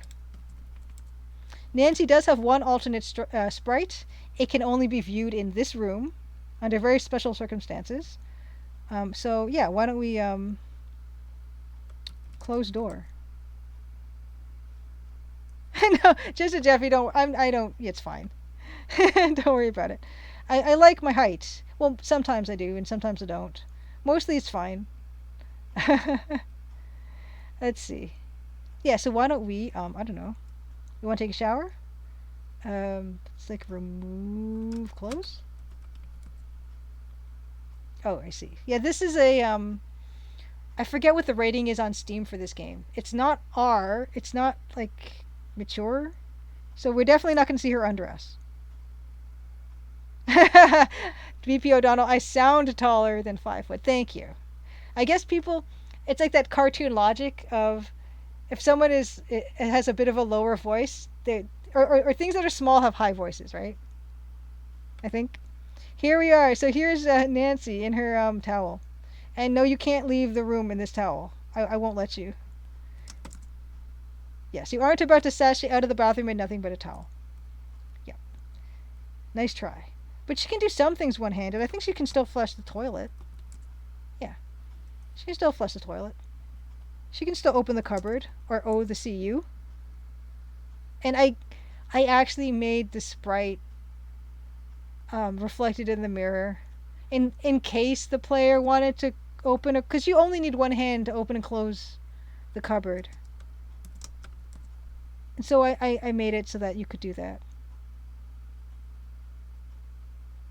I don't know what's wrong with me. It's okay. Okay. But you can't wash your hands like this because you're holding your towel up with one hand, so you can't really wash your hands. So I did not do that whole animation. Oh, and another fun thing right now is you are not currently carrying anything because you're in a towel. Okay. Alright, so if there's any appropriate moment to use the Leisure Suit Larry emote, this is it. This game is very, very not Leisure Suit Larry. It's extremely tame.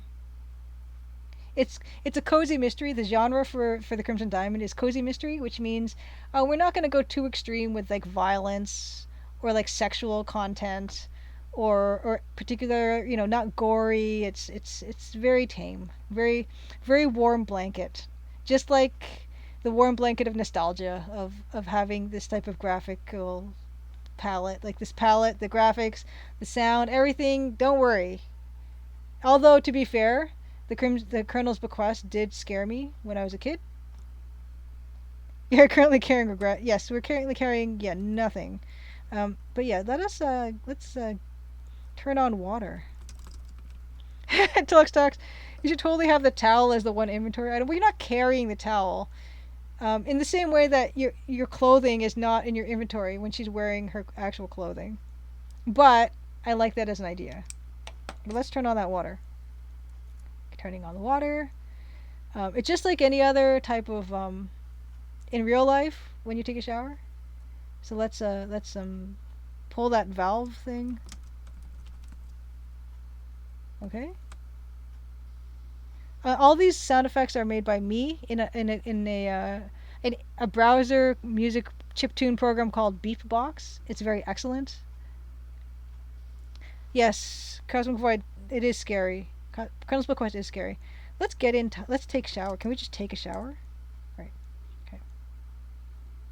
Oh wow, that sprite is not ending in the right place. Weird.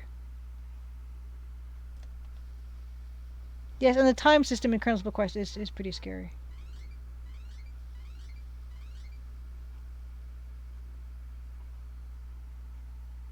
Yes.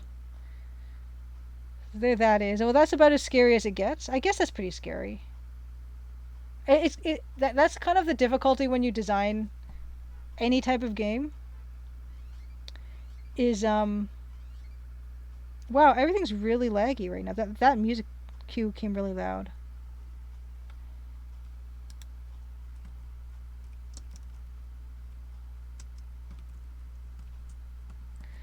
But yeah, it's hard when you're testing a game like this. Not even just for bugs, but for content.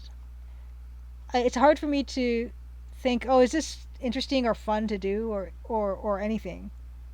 Is this puzzle easy? Because you just repeat the same thing dozens of times. Oh, you know what? I gotta mute my own self. Maybe that'll help. Okay. But yeah, let's restore that game to about to take a shower. And let's just not do that. How about that? But there is a way to safely take a shower. And I'll leave that to you guys to figure out. But we'll leave it for now. Okay. Right. Oh yeah, and so the chapter 1, so the demo of the Crimson Diamond, it's all restricted to inside the house. You can't go outside. Chapter 2, you can actually explore the grounds. It's daylight. It'll be a completely different color palette. But if you do want to see what it looks like to be outside, what outside looks like, here we go. It's like kind of a cyan color palette. It's like a bright moonlit night almost. Ah, nice, Jessica Jeffrey. You did this in the demo, nice. And you knew to say, yeah, saving is very important. This is the only way in the demo you can kind of see what it's like outside at night. After the demo, chapter 2 is daytime, and you get to explore outside in the day. Chapter 3? Is chapter 3 also in the day? No, chapter 4 is the first time I think you might be able to explore the outside of the lodge at nighttime. I think. Yeah. So anyway, this is the taste of it. Although, depending on how quickly we get through all this, which doesn't look like we're getting through it quickly at all, I could use my teleportation skills in the console to just get outside and walk around and show you guys what that looks like.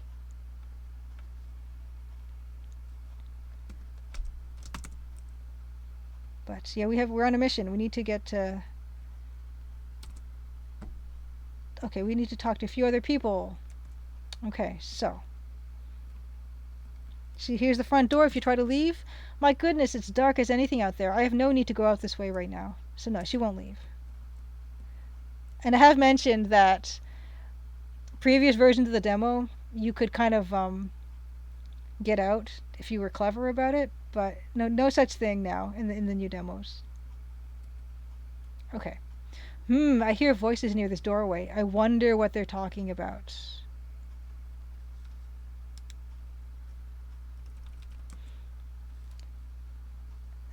This is something that you could do in other games in eavesdropping and stuff. And this is something that you can do. This is optional. You'll notice that the notebook does not say anything about listening in doorways or eavesdropping. This is something that you can do if you wish. If you're a nosy Nancy, you can eavesdrop, or other ways of saying that. You can listen at door, I think. Listen at door. Yes. And here we have a conversation. And the fun part of walking around and meeting people is seeing what they have to say when you're not around. We've only just arrived, but I can't wait to leave. I've always hated this place. We'll get this whole affair straightened out and be gone in no time. Of course, locating the will would expedite our departure. I told you I don't even know if there is a will. That does complicate things, yes. Another real fun thing about watching people play the demo is how everyone seems to have the same voices for the same characters. So the older woman here, everyone does the indignant older lady voice, which is, well, you do your job and I'll do mine, type of thing. I'm not good at voices, so I don't do that. Game has auto-saved. Oh yeah, that's another quality of life feature, is if something has happened that is significant, you will get an autosave.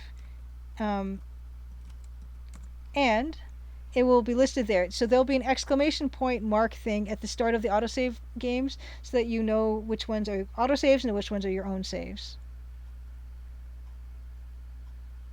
Oh no, Blaholtzen, you're just going to have to watch the VOD because the Opera VPN is so throttled that you're only getting 5 seconds of stream at a time. Oh dear.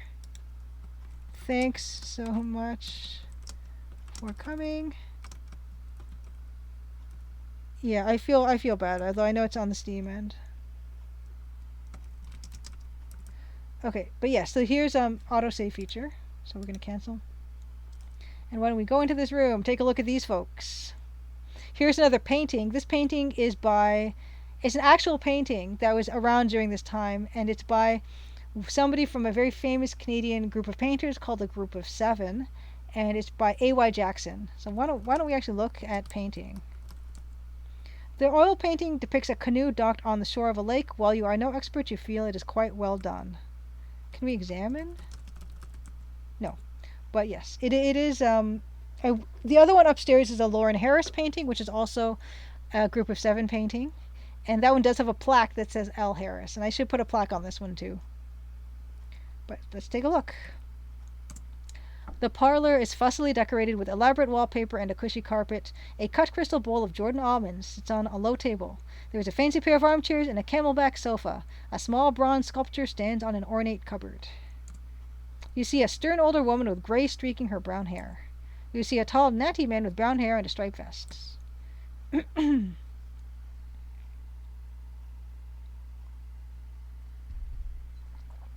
Okay, let us talk to... We can actually talk to people, and it will do both. Good evening, my name's Nancy Maple. It's nice to meet you. I'm Nessa Crab, Evan's older sister. What on earth are you... What on earth are you doing here? Kind of more pitchy, I guess, or more tonal. Are you another one of Evan's gold-digging girlfriends? Not at all, but I am a diamond-digging mineralogist. At least I hope to be. The government has sent a professional to handle that. Stay out of his way. That's what they do. Stay out of his way. Kind of voice acting. How are you, Nessa? I'll be happy when I can get back to civilization, reaping the benefits of this incredible windfall. Hello, how do you do? My name's Nancy Maple. Hello, Miss Maple. My name is Corvus Shaw. I'm Nessa Crab's, nay, Richard's lawyer. She is Evan's older sister. He gestures to the woman seated on the sofa. Once diamonds have been found on this land, I will ensure Mrs. Crab gets the share owed to her. You sound pretty sure that there are diamonds here. Of course. The prospectors have looked everywhere else. That means the diamonds must be here. We have that. How many more people have we got left? We have Nathan, Evan, and Jack left to speak to. But let's take a look at Nessa. Nessa Crab is Evan Richard's older sister. She is a stern, matronly woman with a look of perpetual displeasure etched into her face. Back in the city, you've seen plenty of women just like her, well-to-do and disapproving. Nessa is sitting stiffly on the couch and eating Jordan almonds from a crystal ball. Crystal ball? No, she's eating Jordan almonds from a crystal bowl. Bowl. Let's look at man. Corvus Shaw is a Natalie dressed Englishman in his late 30s. He seems like a very clever sort with quite a sharp tongue. You can see why he gets along with Nessa so well. Corvus is eating a handful of Jordan almonds. Let's look at almonds. Why not? Jordan almonds have a teeth-breakingly hard candy shell. You've always felt they are not worth the effort. These Jordan almonds are piled high in a cut crystal bowl on a fancy coffee table. Oh, wow. Weird, that happened twice. Bug test. Look at almonds. Returns twice. Take almonds. Never knowing when a confection that could double as small caliber ammunition might come in handy, you take a handful. Yes, I predict you will have cracked teeth. Oh yeah, the inventory. So there it is. Jordan almonds are now in our inventory. But let us switch back to the graphical inventory because it's fun to look at the actual graphic. A handful of Jordan almonds, colorful, unpalatable, and harder than most rocks you've studied. Jackie Burroughs for Nessa, if she's still with us. I don't know Jackie Burroughs. Let's examine them. The surface of the Jordan almond is disconcertingly smooth and unblemished, can nothing scratch its indomitable shell. You can try giving the almonds to everybody in the game. It doesn't do anything. It's not helpful. In fact, you don't need to give anybody anything in the game in the first chapter for any reason. You like bugs? Cosmic 43, thank you. Give almonds to Nessa. Would you like a Jordan almond? Why would I want one that's had your grubby hands all over it? Yeah, you won't be squashing any Jordan almonds. Give almonds to man. Would you like a Jordan almond? No, thank you. I have more than enough. Anyway.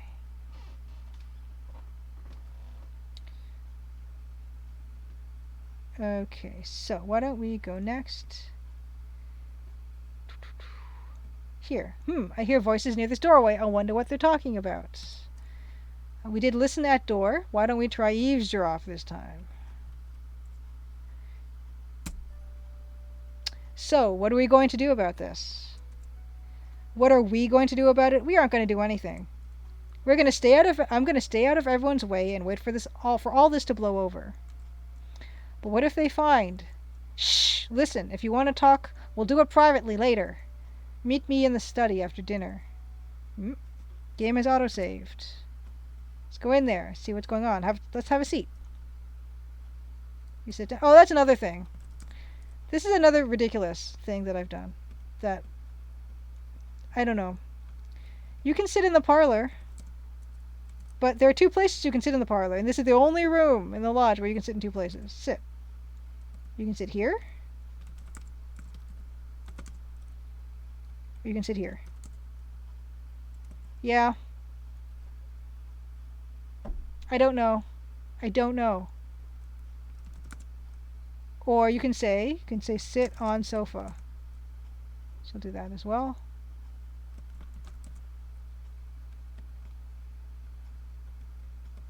Sit on armchair. Yeah. And this cupboard has nothing in it. But I animated all of it. Yes. It's kind of nice in some ways to have your own project because you can just do ridiculous things like that. On the other hand, you can really fall into a trap of just doing whatever you want. So the benefit is you can do whatever you want, and the very same drawback is you can do whatever you want, and no one can stop you. Let's have a seat. Talk to man. So if we talk to man, we'll talk to both of them. Hello, my name's Nancy Maple, and I'm a mineralogist on assignment from the Royal Canadian Museum. I'm Evan Richards. Look, you and your friend can stay the night, but tomorrow morning Jack will put you on a train back to the city. But my boss sent me up here on behalf of the Royal Canadian Museum. I'm a mineralogist.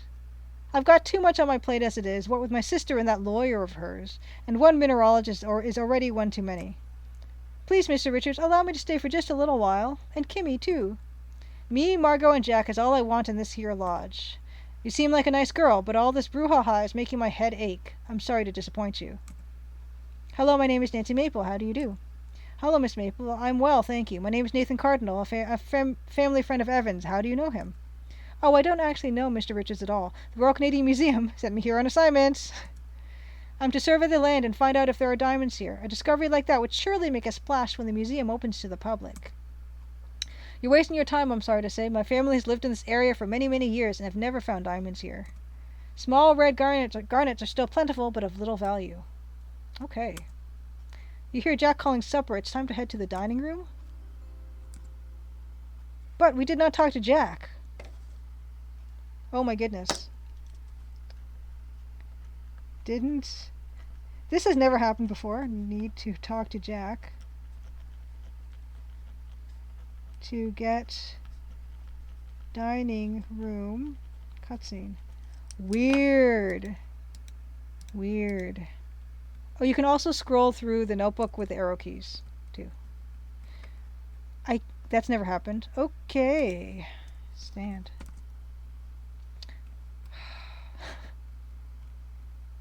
I mean, from a gameplay perspective, I suppose you can feel like you've already talked to Jack, but it is in the notebook. And for the sit and spin, let us have a sit. Let's have a sit. Speaking of being overindulgent.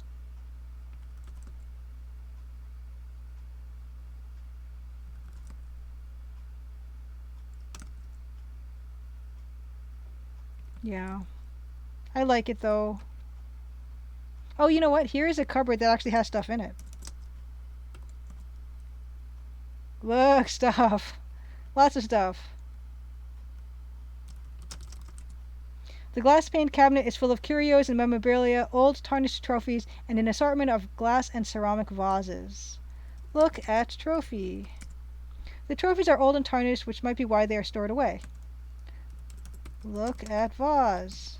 The vases are a graceful and tasteful... Ooh.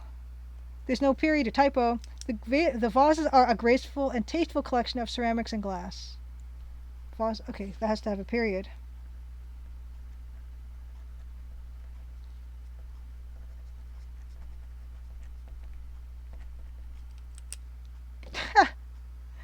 BP O'Donnell says, your dedication to sitting mechanics is inspiring. Yeah, I will say that maybe part of the inspiration for that was when I was probably designing that, I was having lower back problems and I just wanted to sit all the time. And the idea of being in a house that I could not sit in sounded terrible. Okay.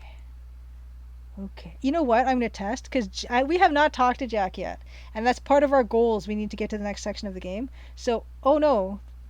Let's see what happened. We didn't even go into this room, but the double doors are now open, which is the dining room, which indicates that we don't need to talk to Jack to trigger the next part of the chapter. Whew, you don't say. Okay, well, why don't we see what happens?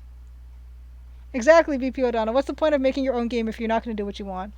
Which is true, but I would eventually like to launch it. Okay, so there we go. Yeah, it did work. This is the second track that Dan composed, this beautiful waltz for the dining room. I think I said I wanted something that was kind of warm and dinner-like, but also there's a little bit of tension because these people don't like each other. My goodness, what a lot of company we have tonight. This is giving me indigestion.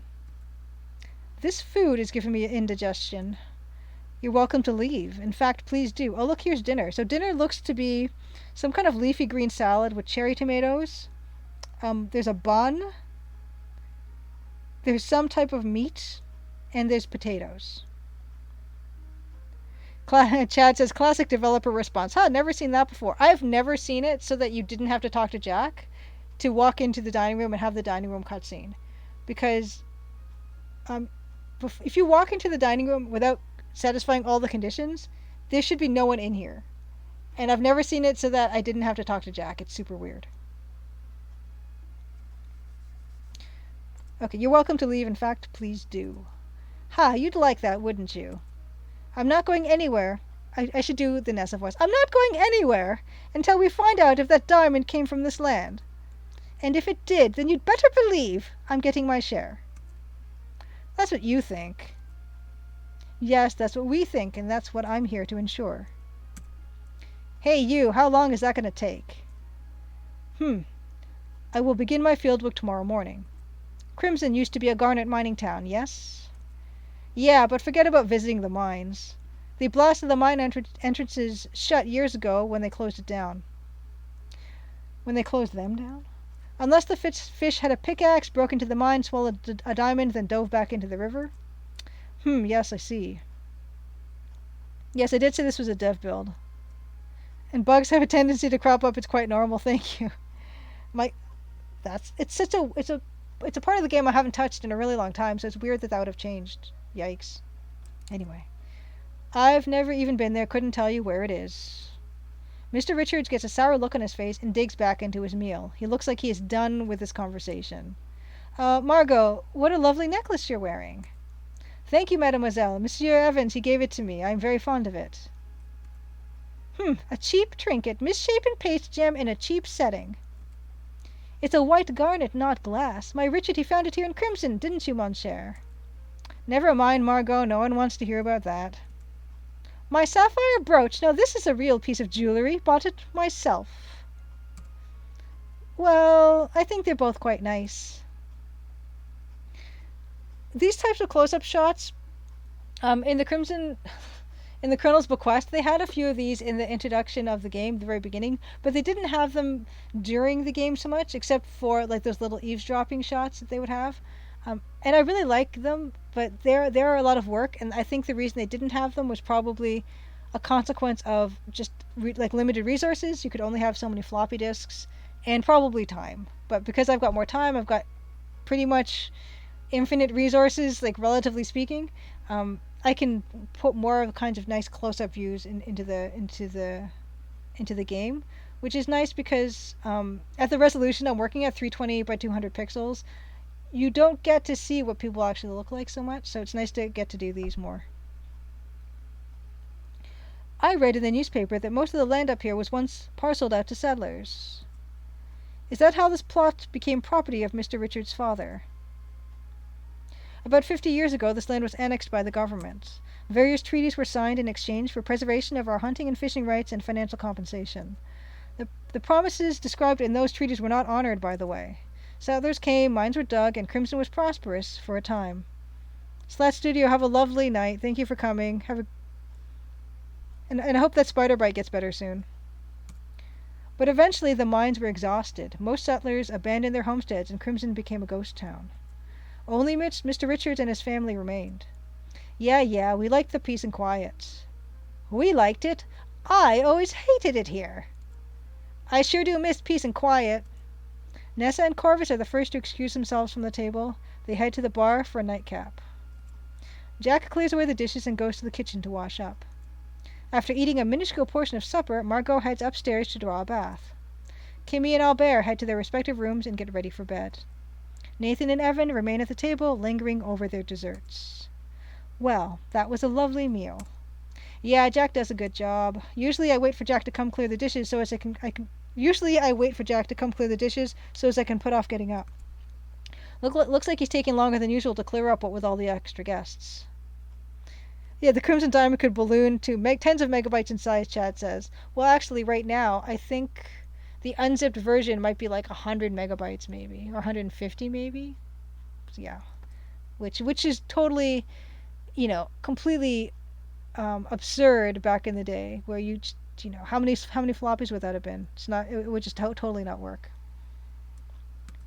I feel a little responsible for Jack's extra workload. Maybe I ought to give him a hand. He'd appreciate that. About time someone made themselves useful around here. Okay. If we look at the notebook now, our note says help Jack with the dishes. Helping Jack with the dishes will send us through to the third section of Chapter 1, but we don't necessarily need to do that right now. In fact, we're not going to. A couple things were mentioned. Before the dining room scene happened, we did overhear Evan tell Nathan that he's going to meet him in the study, and they're going to have a private conversation. So that sounds like something we might want to do. We also know that Kimmy went to her bedroom, Albert went to his bedroom, Jack is in the kitchen washing up, and Margot is drawing a bath. Actually, there are only a couple deaths in the game, and I mentioned that there are only 2 examples of repeated input for different effects. We showed you one of them, which was smelling the air in Margot's boudoir. There is one more, and it's actually in this room, so I should probably save. And demonstrate that. This will actually be even funnier when there are people in the room, because they won't do anything about this. Let us toast To adventure, to mystery, long-lived text parsers, and EGA. Which is, you know.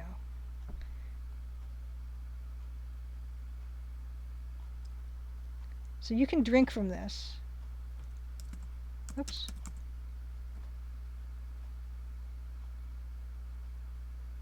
You detect aniseed, then subtle spice and honey flavors. The warm taste lingers on your palate.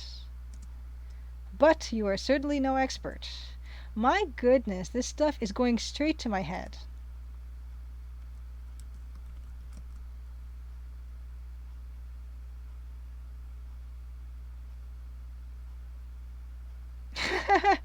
Louis asks, is the bug that the chair explodes if you spin before you sit? That'd be funny. Actually, that would be really funny. Louis, I don't know what happens if you try spinning before you sit. Why don't we test that? Because we're going to that room soon. Okay, I've probably had my limit. I really ought to stop. Well.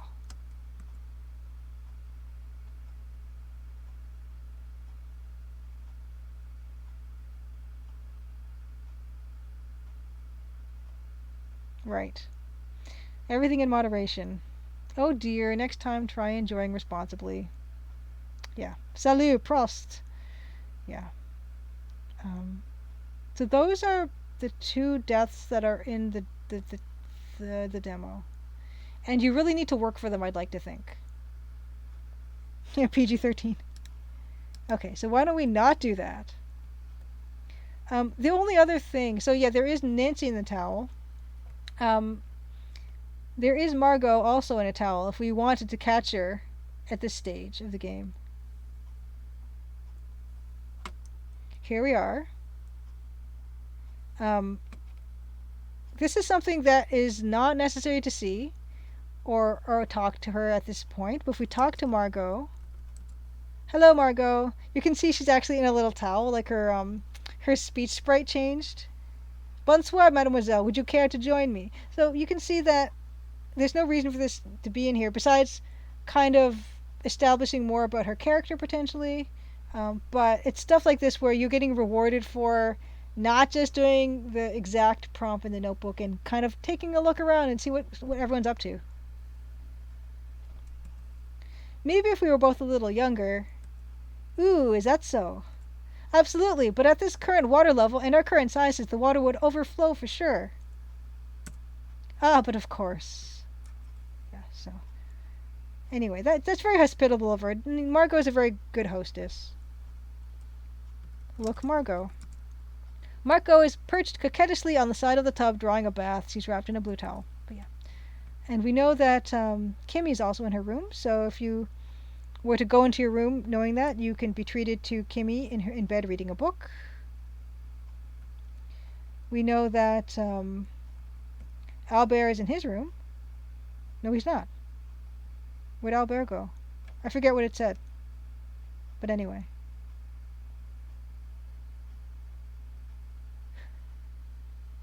Lux Tux, you love to dangle your hand in a tub while wearing a towel with the door wide open. You know, maybe she is hoping someone will join her. I don't know. But yes, why don't we take a look at this? Well, they're not here yet. We know they're in the dining room right now.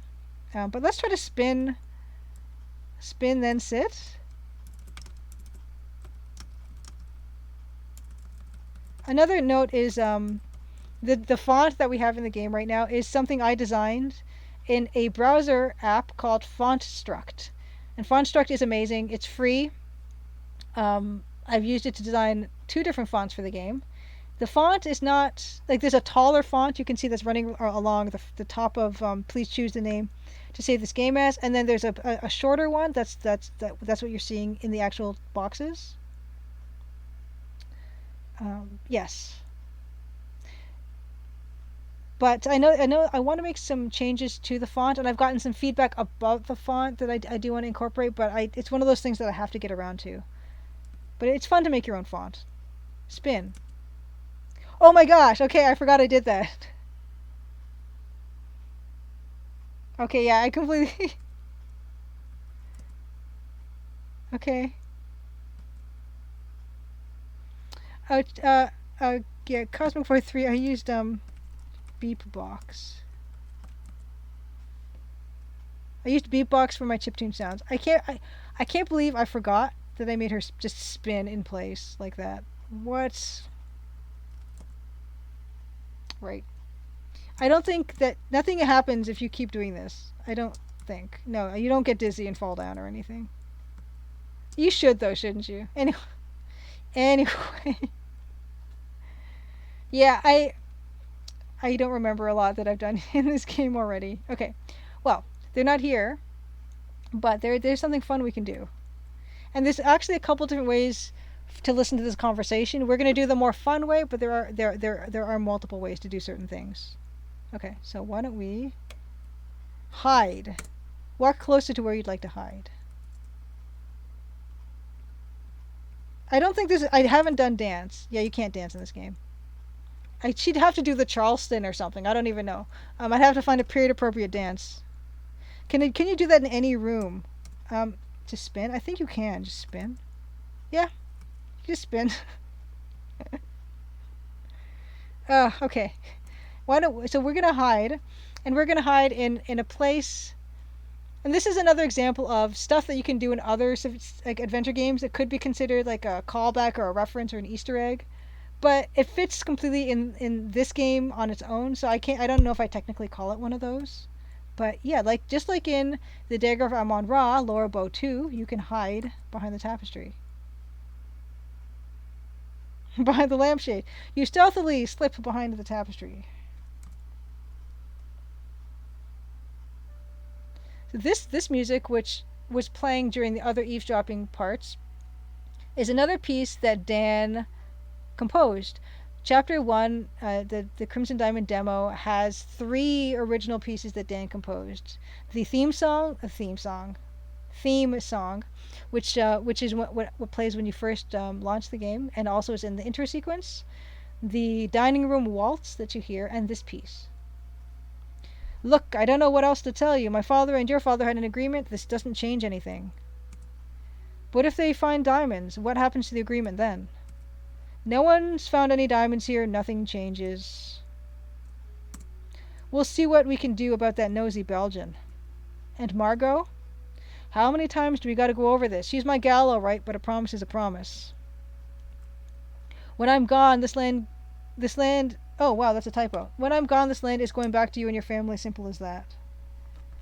This land going back is... Okay.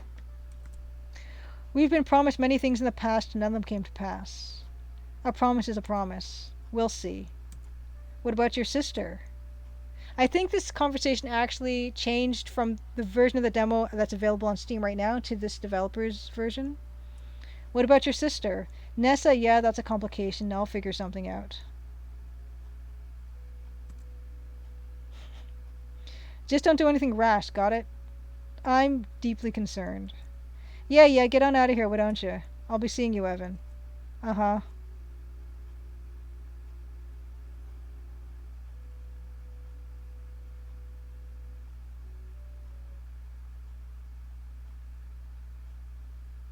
Great. Yes, there is another piece that I forgot I made as well that Deluxe Tux mentioned in chat. Why don't we try take pen? As you can see, let's look at the desk. This is Evan Richards' writing desk. The sturdy mahogany surface sits on double pedestals, each of which boasts a drawer and a cupboard. On top of the desk is a blotter, a brass lamp with a green glass shade, a clock, and a pen stand set. Look desk. Okay. So, something I forgot that I did was, look pen? Look pens? You can't even see the pens? Okay, wait, we gotta add look pens. Take pen. But the pens look so lovely as a set, it would be a shame to separate them. Take pens. You think you're clever, eh? Well, you can't have the pens. That's what Deluxe Tux is mentioning in chat. The take both pens joke in this room. You felt so understood when I found this on your first demo playthrough. Louis asks, what move is it? The Charleston, the Foxtrot, the Texas Tommy, the Shimmy, the Brazilian Samba? Yeah, Louis, I'm going to have to look up a period-appropriate dances that Nancy could potentially do. Because I think the Charleston, I don't know when the Charleston came around, but it might not, this is 1914, so it might be too early. But I'm sure there will be something. Put a dance in there eventually.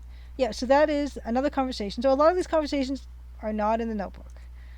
And so we're not going to do a perfect playthrough of this because I want there to be things for, if you decide you want to play the demo, I want there to be a lot for you to take a look at and see. I will tease some where there are some voices in this door near this doorway. Wonder what they're talking about. We're not going to listen to the voices here, and we're not going to show that because just in case you want to play the demo yourself, after the dining room scene and after a few other things, this happens, and you can see for yourself what they talk about if you do end up playing it. And here we've got Jack. Ask Jack about dinner? I cook dinner and all the other meals here too. Ask Jack about Evan. He's my boss, I do as he says. Ask Jack about Nathan. Nathan's good with me. Nessa? She's not that friendly. Jack is not that talkative, is he?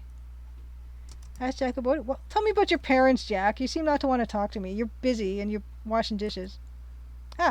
My pappy came up here for the Garnet boon, same as Evan's father. He figured the miners got to eat something, and he was a farmer. When Garnet proved a bust...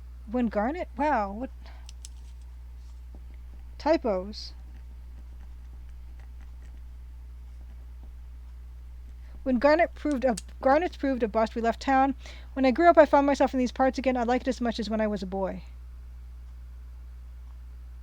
Justin Jeffrey says, play the demo, people. Sierra fans won't be disappointed.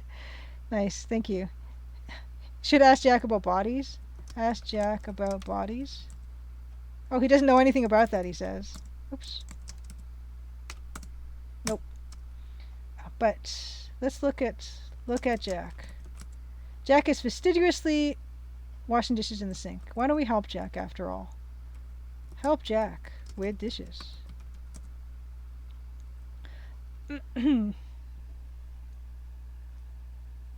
Excuse me. Okay, you help Jack wash the dishes. Thanks, miss. Lots more dishes than usual. Happy to help. Now I gotta go see Mrs. Crab and Mr. Shaw in the bar. Oh, I guess that's who's in the bar. Have to make sure they don't drink us dry. And of course, need to get Mr. Richards his hot toddy. He likes a soothing drink before bed. And I don't want to keep Margot waiting. Forget about that last one, won't you? There he goes. Okay, so Jack is off. Now we've got Evan here. Oh, Evan Richards is a husky, weather-beaten man in his mid-60s. He owns Crimson Lodge, although his sister Nessa might have something to say about that. He seems gruff and bothered about having his wildlife idyll disturbed, which isn't that unusual considering he is a recluse. Evan is lounging in the conservatory, lingering over a nightcap. So, yeah. So people do tend to move around. I think if we were to go upstairs, I don't know, I think Kimmy might be asleep by now. Yep, Kimmy's asleep, which is nice. Oh, this door is locked. So that's Albert's room. Albert's room has a lock on it. Interesting. But oh yeah, our notebook says eavesdrop on boudoir door. Okay, well, let's go up there and see what's going on. Okay. I hear voices near this doorway. I wonder what they're talking about. Listen at door. You hear muffled voices in the boudoir, but the speakers are too far from the door to hear them clearly. Perhaps you could listen at the door with an item that would help. We can knock on the door. Knocking wouldn't help. Open door. The door is locked. Okay, well, so we need an item to listen at this door with. Yes. And so this is something I've also kind of improved because people had trouble finding the item. I think I've improved this a bit over. Um, Although yes, I mean if you had gone to these other rooms, you would see. Oh, there's Corvus sleeping. Everyone's going to sleep. Look. Drawers? Oops. Polished brass pulls. Look. Jug. The water glass and jug are set on the dresser.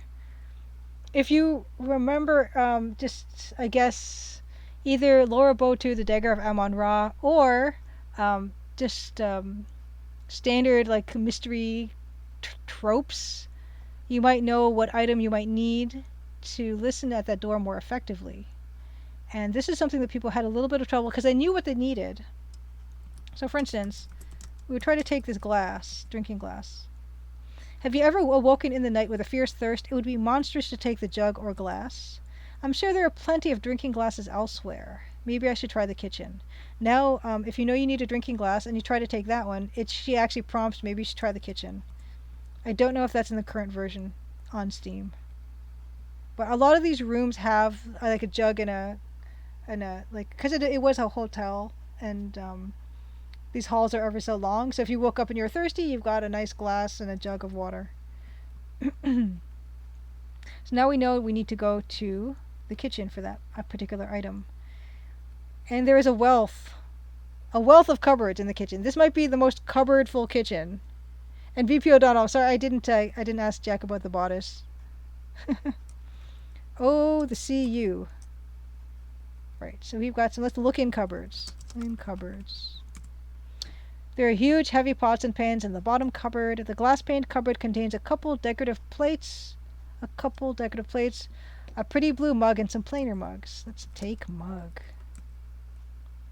You take the blue mug. The mug has a beautiful blue glaze. The blue mug here is the blue cup. In fact, I think it's called is the mascot for Adventure Game Studio. This game is made in Adventure Game Studio, along with other adventure games such as Lamplight City by Francisco Gonzalez, Unavowed by Wajidai Games.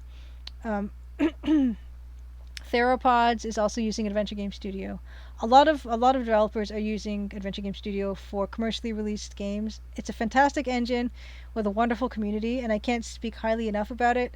And a fun thing to do for Adventure Game Studio developers is to put the mug in somewhere, anywhere. And I've made it an inventory item actually in mine. When you examine the blue mug, the bottom of the mug has an inscription that reads as follows: AG Studio by Chris Jones, model 3357. And that's the actual version of the Adventure Game Studio engine I'm using. And Chris Jones is the one who created Adventure Game Studio. Other people now maintain it, but he was the creator. And I just wanted to have that as a bit of a shout out and a thank you for this wonderful piece of software that is perfectly purpose built for adventure games, that is free to use. Even you don't have to buy a license or anything like that. I'm a super big fan of it. But this is not the one we're looking for. I don't know what. Let me check to see what happens if we listen at the door with the mug. Yes, the blue mug in any game is a lovely Easter egg. Feria Darls has a blue mug as well. And Tom Simpson, with his beautiful game, has one as well. Okay. Tom. Yeah. Yeah. Okay, so let's listen. Weird that Chris Jones never got around to making his own game. Too busy making the engine. Listen with mug. Ooh, that doesn't... Oh, the ceramic mug wouldn't transmit sound very well. Perhaps a similar item would do the trick. Okay.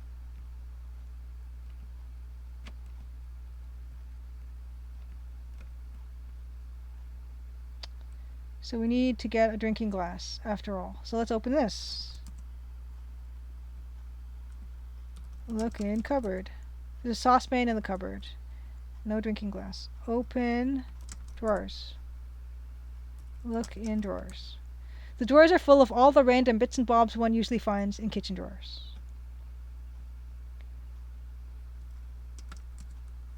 Look at all these lovely cupboards. Look in cupboards. The top cupboard has a variety of plates inside. The cupboard under the sink contains the pipe that drains the sink. Oh, also, just look in cupboard will open them, apparently, as well. The top cupboard has drinking glasses inside. Bottom cupboard has pots and pans. Take pot. Take pan. Oh. You take the small saucepan. If I want to use this, I'll be doing it here in the kitchen. I'd like Jack's cooking too much to permanently deprive him of his saucepan. Yeah, so I guess you can get the saucepan. Metal saucepan with a wooden handle. Saucepan looks pretty old and dented, but still in good working order. But you won't be leaving this room with that saucepan. You can also take the kettle, but another item you can't use in any other room. Yes, Fractal Mind Mike says, in the demo you're stuck in the lodge, you can't dislodge yourself. Very, very true and very dad-like in terms of your joke. You take the kettle, but you resolve not to leave the kitchen with it. You can't imagine someone just walking away with your kettle. But yeah, you can find an item to help with listening at doors. Right. Okay, so the blue granite-ware kettle has a polished brass and wooden handle. Steam pours out of its spout. Let's take a look. Your eyes water and the loop fogs up from the steam pouring out of the kettle. You can't really examine it more closely. Great. Let's take our glass. Take drinking glass from cupboard. Great. In fact, I wonder... I'm not about to haul this hot kettle around with me. Before you leave the room, you return the kettle to the stove. Oops, I almost left with this. Before you leave the room, you return the saucepan to the cupboard. Is anyone still awake? Yeah, let's see. Ask Evan about eavesdropping. Does anyone know about glasses?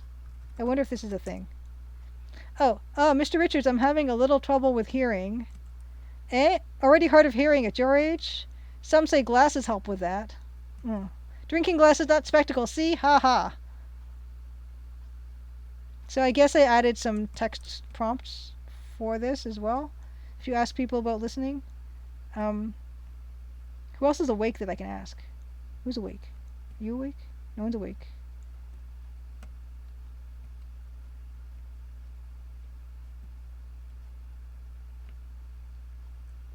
Talk Kimmy.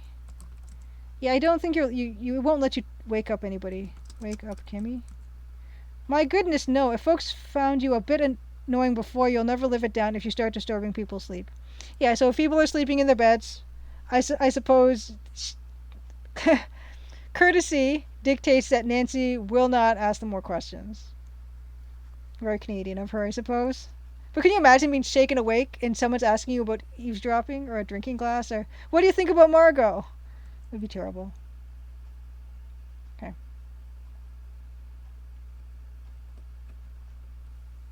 Oh, whoops. Did someone leave the bathtub on? Why is this on? You wish you could wake her up, just a Jeffy. Did Margot leave the tap on? I didn't turn this on, did I? Weird. Why is the tap on? Anyway. I'm going to write that one down. That's strange. Why is tap on in Chapter 1, Section 3? Room 23, which is that bathroom. Why? Why? Okay. Okay, so we're going to do this. I hear voices near this doorway. I wonder what they're talking about. Listen. Oh, another thing I'd like to add is you can't use glass on door. Just to Jeffy, you didn't try to poop in the bathroom. Is that possible? It might be. We can actually try that before we do the last thing in the chapter. Use isn't used in this game. Other verbs are required. I don't use in the game because I feel like use is such an all-purpose kind of verb that it would just be used for everything. So we don't use here. But yeah, we can try to poop, I guess. Jessa Jeffy. Poop. Untapped potential for flooding the bath.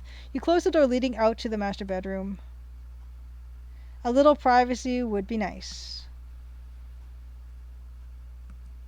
So yes, you can. Oh, I get it. Fractal Mud Mike, untapped potential for flooding the bath. You are on a roll. That was fantastic. Fantastic. Yeah, so you can use the washroom. And in the ensuite, no less. I thought it wouldn't let us use the ensuite bathroom because you can just use the bathroom, the pink bathroom down the hall like you're supposed to. Like, if you're a visitor in someone's house, do you go into the master bedroom and use the ensuite bathroom when the other bathrooms are available? It's kind of strange. You just, Jeffy, you're embarrassed by how much you tried to use even though the game told you you couldn't. Listen, or you can put glass on door even. With the help of the drinking glass, you can hear the conversation behind the boudoir door. Now, this is as saucy as this game gets. It gets no saucier. It's just a little suggestive. It's just a little suggestive, and that's all. Sink looks like a face in the bathroom. I didn't notice that. I have to go take a look. Let's have a look. Oh, monsieur, you are wonderfully helpful. I do what I can. See, this is another example of how you read this completely depends on how you are interpreting this. Thank you so much. I can never reach that spot. My body aches, Jack. Well, that can't be helped. We can stop any time. No, I think it's working. Shh, you gotta keep it down, especially tonight. So many ears around. You are right, of course. This must remain our little secret. The voices go silent for a little while. All right, I think we're done here. I gotta skedaddle before Mr. Richard finishes his drink and comes to bed. Of course. Merci, Jack. Your days and nights are so very long. You got that right, and I'm not done yet. Having all these folks in the lodge, I gotta work that much harder. I'm sure they will be gone soon. Everything will be back to normal. I hope so. Bonne nuit, Jack. Good night. You hear footsteps coming towards the door. Oh, Mousemas, you did the glass thing as a kid on your neighbors? Really? Oh boy, is there more to that story? Thinking quickly, you duck behind the big blue chest. Oh, TV noises, mainly. After waiting a few minutes... Oh, that chime also that you hear is that special, significant... It's a score chime, and Dan, the musician, also designed those. And there's 3 different ones that he did. After waiting a few minutes, Margot leaves her boudoir and heads downstairs. You manage to sneak across the hall to your bedroom. What a long and intriguing night this has been. Excellent job. Kudos on your thorough investigative technique. Although I did miss some stuff. So. Wow. It's like a weird glitch. Oh my gosh. Why does it think her speech view is the door opening? That's fantastic. Louis, you hope there are peepholes in the walls? I'm not sure. Phew, I'm exhausted. What an interesting place this is. It's too bad Kimmy and I have to leave on the train tomorrow. What is going on with her face? Look at this. Why? End of chapter 1. Phew, I'm exhausted. Nancy face is a sliding door. Why?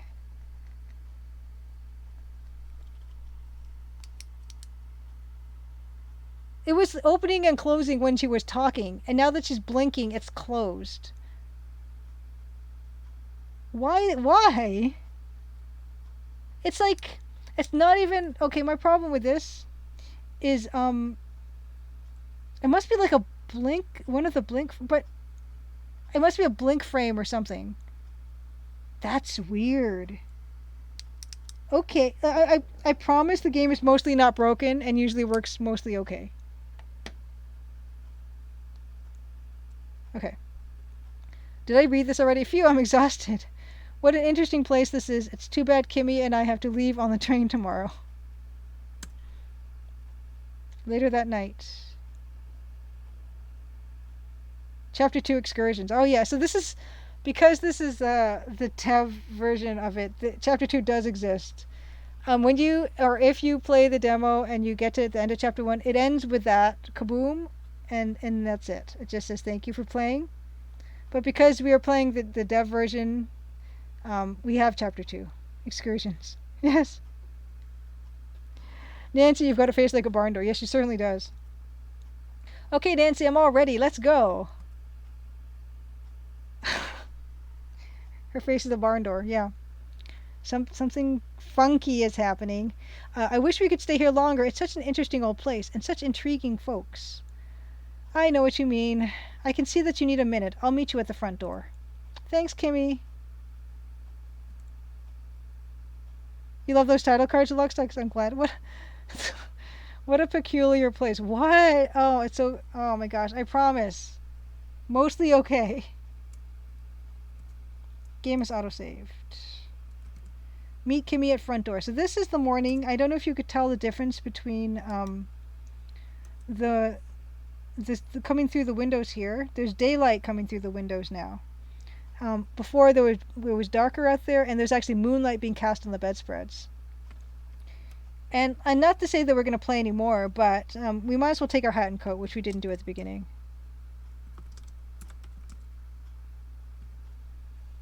Which are here. Trusty wool coat. Your wool coat is a bit threadbare, but it was your mom's, and it's your safety blankets. Yep. So you can take those after all. Oh, Kimmy, I don't trust you, just a Jeffy. You don't trust Kimmy? She's a dear woman. But yeah, so this is the next chapter, and I think that's actually perfect time. It's at 10:32, and that'll bring us to the end of, I think, of playing our Let's Play with commentary today. But as a bonus for people who have seen me do this playthrough kind of before and wanted to see some of the other stuff I promised, I will do either the Rock Talk or the mystery books. So I guess I'll leave it up to chat with which one you want to see, because I have both prepared.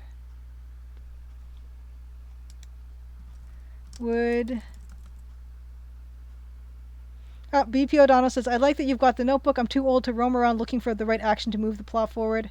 Neighborhood forcing content right there. Yes. Please let me know in chat which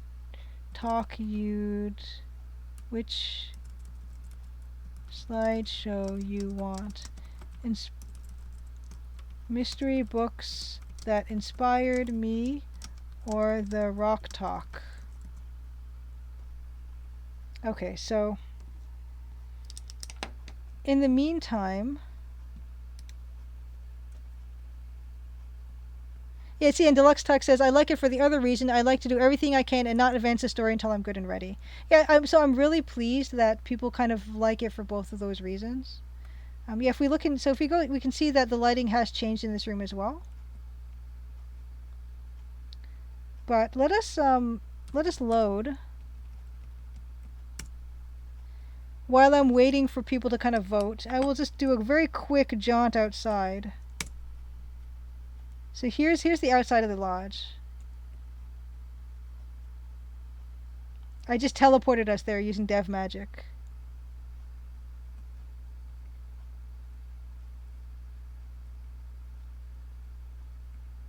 So this is all stuff you can't really get to in the demo, but I thought I'd treat you while we're waiting for people to say what they'd like to see. Okay, 3 people are saying mystery books. So we're going to do mystery books. All right.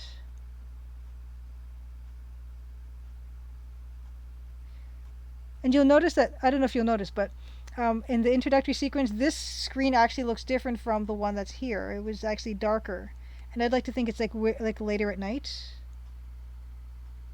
But yeah, here's some more of the lodge and surroundings. So this is the side of the house where the kitchen is.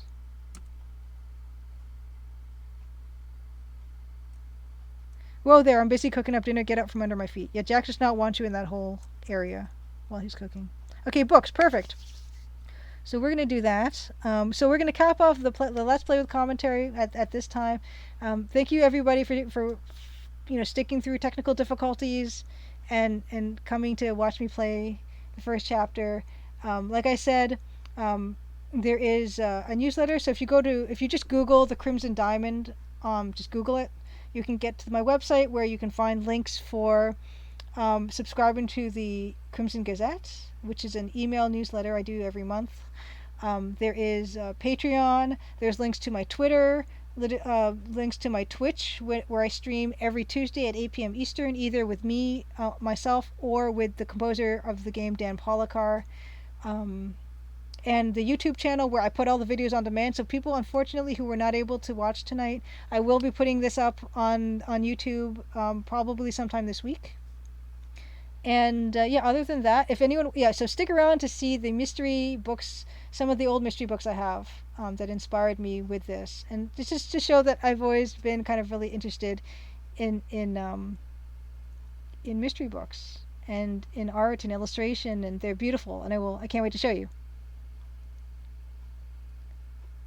He is making those are his, that's the dough he's making. So let's look at Jack actually. Look, Jack, busy preparing dinner. Look at bowl. There's a green ceramic mixing bowl on the kitchen island. Jack is mixing in the bowl. I don't know why those are coming up twice. It didn't come up twice before. Take bowl. You can't take it. If you took the bowl, there'd be no rolls for dinner. Yeah. And he's kind of simmering a tomato sauce on the stove. And yeah, thank you guys for coming. It's always fun to have you guys around. A lot of these people I see in my Twitch chat every week, so it's wonderful. Thank you guys for coming in to the Steam chat as well. But let us let us shut that part down, and let us move on to the show and tell, which is here, and we're going to go to mystery books. He's making butter tarts. Yet there was no dessert that we saw of in that cutscene, and there was no mention of dessert, which I'm kind of bummed out by, come to think of it. And there should be butter tarts. You're right, O'Donnell. Okay, so this is one of the books. This is the Know-How Book of Detection. How to find clues, collect evidence, and solve mysteries. And I have it actually right here.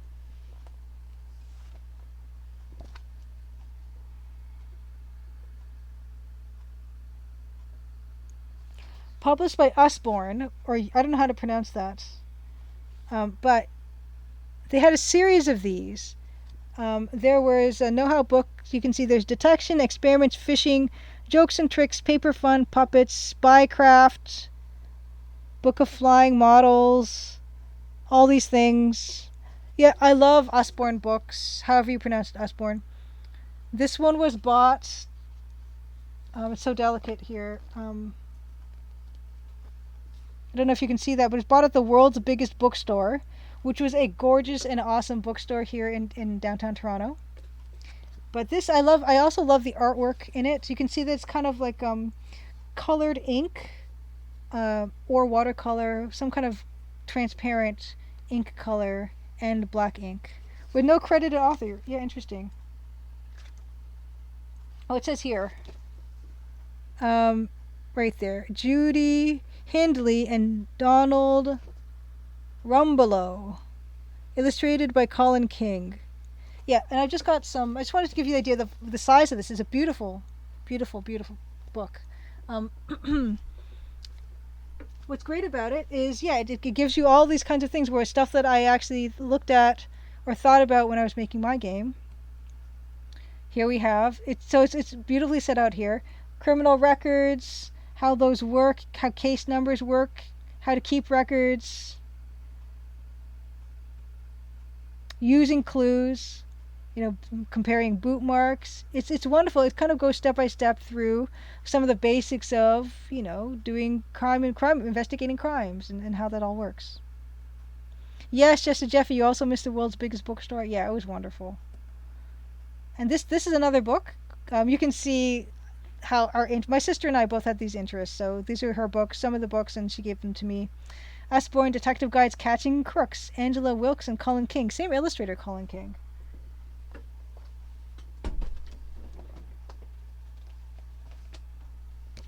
Here it is. This is much smaller. A lot of great information in this one too. This one's got Know Your Territory. And this is about, being observant, exploring alleys, looking for possible escape routes. Checks to see the backs of shops to where burglars might break in. Studies cafes, they may have back rooms where crooks meet. All this fun stuff. Searching a house. Before going into a house, check that the rooms are empty by looking quickly. Through a window, if there's a pot plant, use it as cover. He looks like Inspector Gadget. How to hide if you're in somebody's house looking for clues, I guess? And this is all stuff I used to pretend to do when I was at home, you know.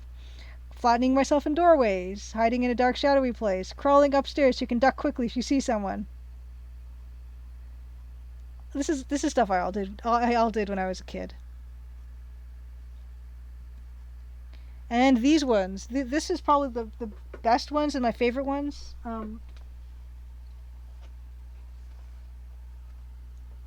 These are the Usborne Solve It Yourself books, and were kind of a lot like, I would say a lot like adventure games, but not really. Um, this one is, they teach you to be observant, looking for differences in things, which I kind of want to do, kind of puzzles like that in the Crimson Diamond as well. Yes, all these crooks in the back look like they belong in jail. So this is so it tells a story, and each spread would, say, don't turn the page yet. These two pictures show what Spike saw before and after he looked away. What was the suspicious thing Spike spotted? Yeah, so that one is from a book called, the one I don't have here. It's called Murder on the Midnight Plain. And lots of maps and things. It's like they kind of have a description of what part of the story it is, and details, and don't turn the page yet. How much time do Sam and Spike have left on the plane to find further instructions? Yes. Yes, for everyone else, Toronto around the 1990s and the early 2000s is maybe the best place in the whole world, just as Jeffy says. It's still pretty good now, but yeah, of course the nostalgia times when I was growing up. Yep. And don't you hate when you pop in for some tiramisu and a cuppa and there's crooks just hanging out in the back room? Yeah, it's this kind of stuff. I love this map stuff. This was from Escape from Blood Castle. These are these books. These beautiful illustrations. Again, kind of colored ink and like pen, I suppose. So it gives you an idea of like this weird family and who is suspicious. Don't turn the page yet. Here are the photographs of the family which Ivor had seen. Which of them do you think is the tea lady? Yeah.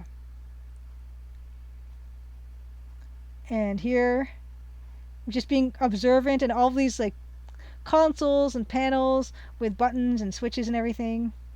So in a way, it's kind of like it was an interactive type of book. And actually, when I was in elementary school, I tried to write one of these myself and illustrate it. It was about like a guy who was in like a magical castle, and he needed to find scrolls and things like that. So this was definitely one of my big inspirations. Footprints in the Sand. This is from The Curse of the Lost Idol. This is the first one we got. Really beautiful. In fact, yeah, I want eventually, not to say there's going to be a physical big box release. I'll never say never, but just in terms of having like art, like hero art for Steam, and for box art, so to speak, I would love to do an illustrated cover, and that's a goal that I have. Yes, Deluxe Tux, you would have loved this stuff when you're 7 or 8. I think that was probably when I was enjoying this stuff. You ate this stuff right up. I'm still so fond of this stuff as well. So this one is kind of like the footprints in the other book, where you had to decide who you think, judging from these shoes, who you think took the idol or whatever. Yes, Mr. Goemon, probably Dr. Martin dies. They're more concentrated than watercolor and are widely used for illustrations for a long time. Yeah, exactly. I actually have some. No, I don't have these Dr. Martin. I don't have Dr. Martin dies. I have Winsor Newton inks, which they could have been those as well. But yeah, I love this look so much, and I think that might be part of the reason that watercolor is my favorite medium. Although I would love to work with the colored inks more too. They can give, yeah, the color is just so strong. In fact, I'm gonna write down Dr. Martens because I know about them, but I only have maybe 1 or 2 of them.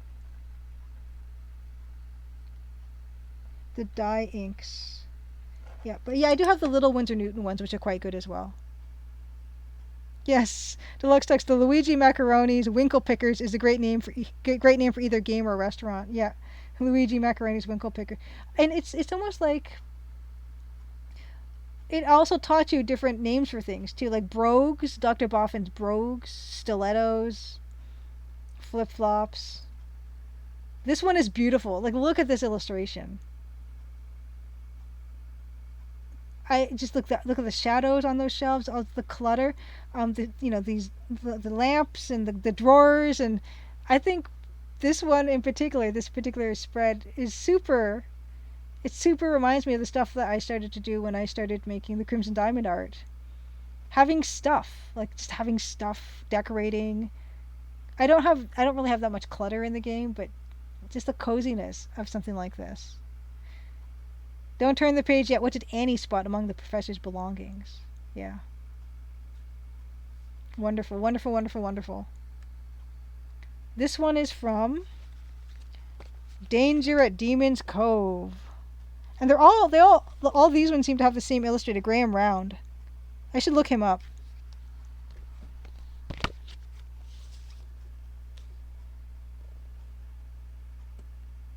And this tricky trapdoor. I can't say enough about this stuff.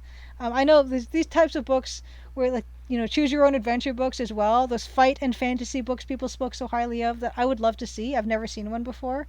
But yeah, there's so many different. I think I showed on a previous stream.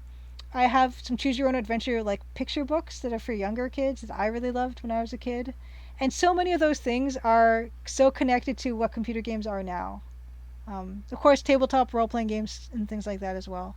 But having that combination of a book that also is kind of plays like a game, I think, of course, is appealing to a lot of us out there.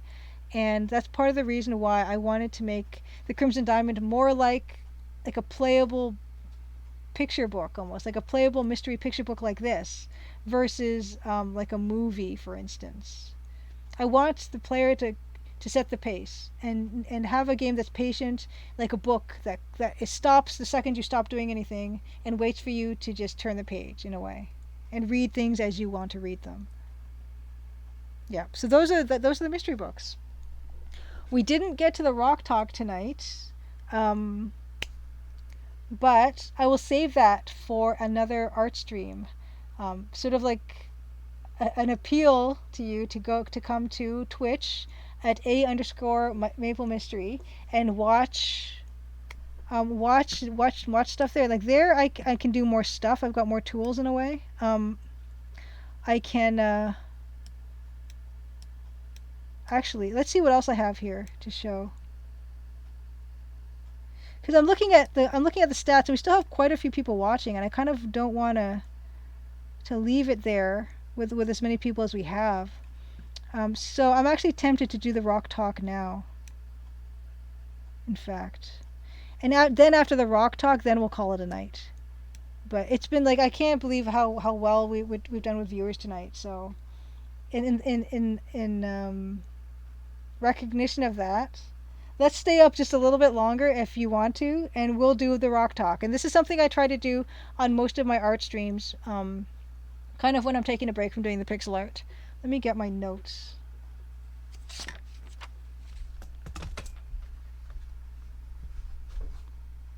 And any developers out there who are thinking about doing these Steam festivals, definitely do them. I've found I've had a really good response with them. Oh, that's the selenite one.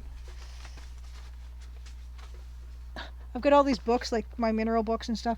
Give me 1 second. I'm going to go to Big Julia for a second, and then we'll swap back. I made all these notes about fluorite, and now I can't find them. If I can't find them, I will just go by the seat of my pants.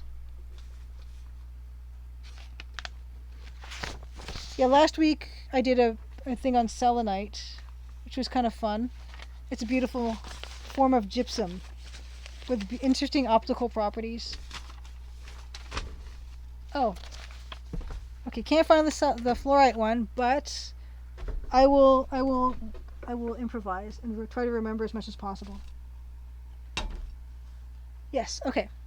Why don't we do that? Let's get the rocks on, yes. Thank you, Fractal Mind Mike. Yeah, that's the That's the Twitch link to my Twitch channel.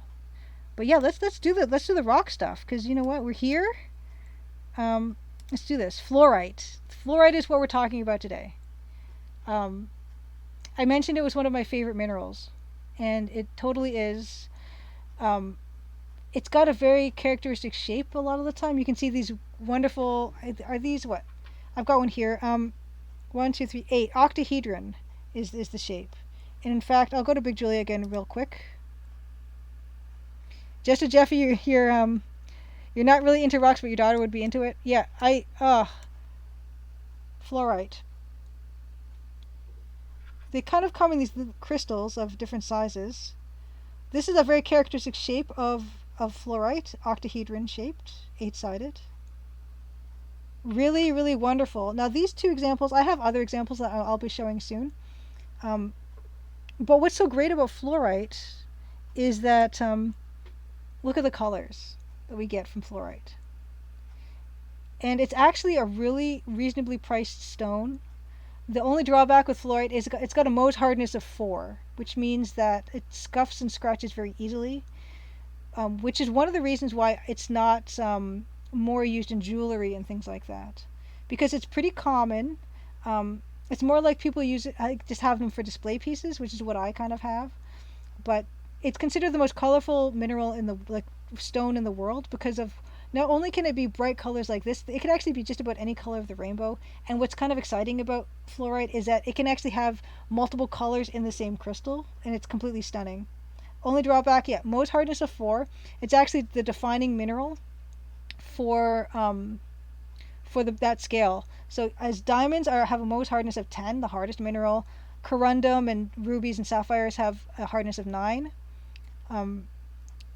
Fluorite is the 4. I just wish I had the note. I'm just going to check the floor real quick. I know, but I don't. Oh yeah, and so besides Rock Talks, I also will show on art streams old published work from when I was a freelance illustrator. I was a freelance illustrator for 10 years, and so I like to show stuff from magazines and newspapers that I've done. And for the life of me, I don't know where the fluorite notes are, but we'll continue on. This photo, one of the reasons fluorite is called fluorite is because some variations of the mineral from certain locations fluoresce quite nicely. Not all of them do. In fact, the purest form of fluorite, I'm doing this all from the top of my head, so I'm sorry if I get anything wrong. The purest form of fluorite is clear, and any other types of versions you see are kind of mineral impurities that have been introduced into the crystal.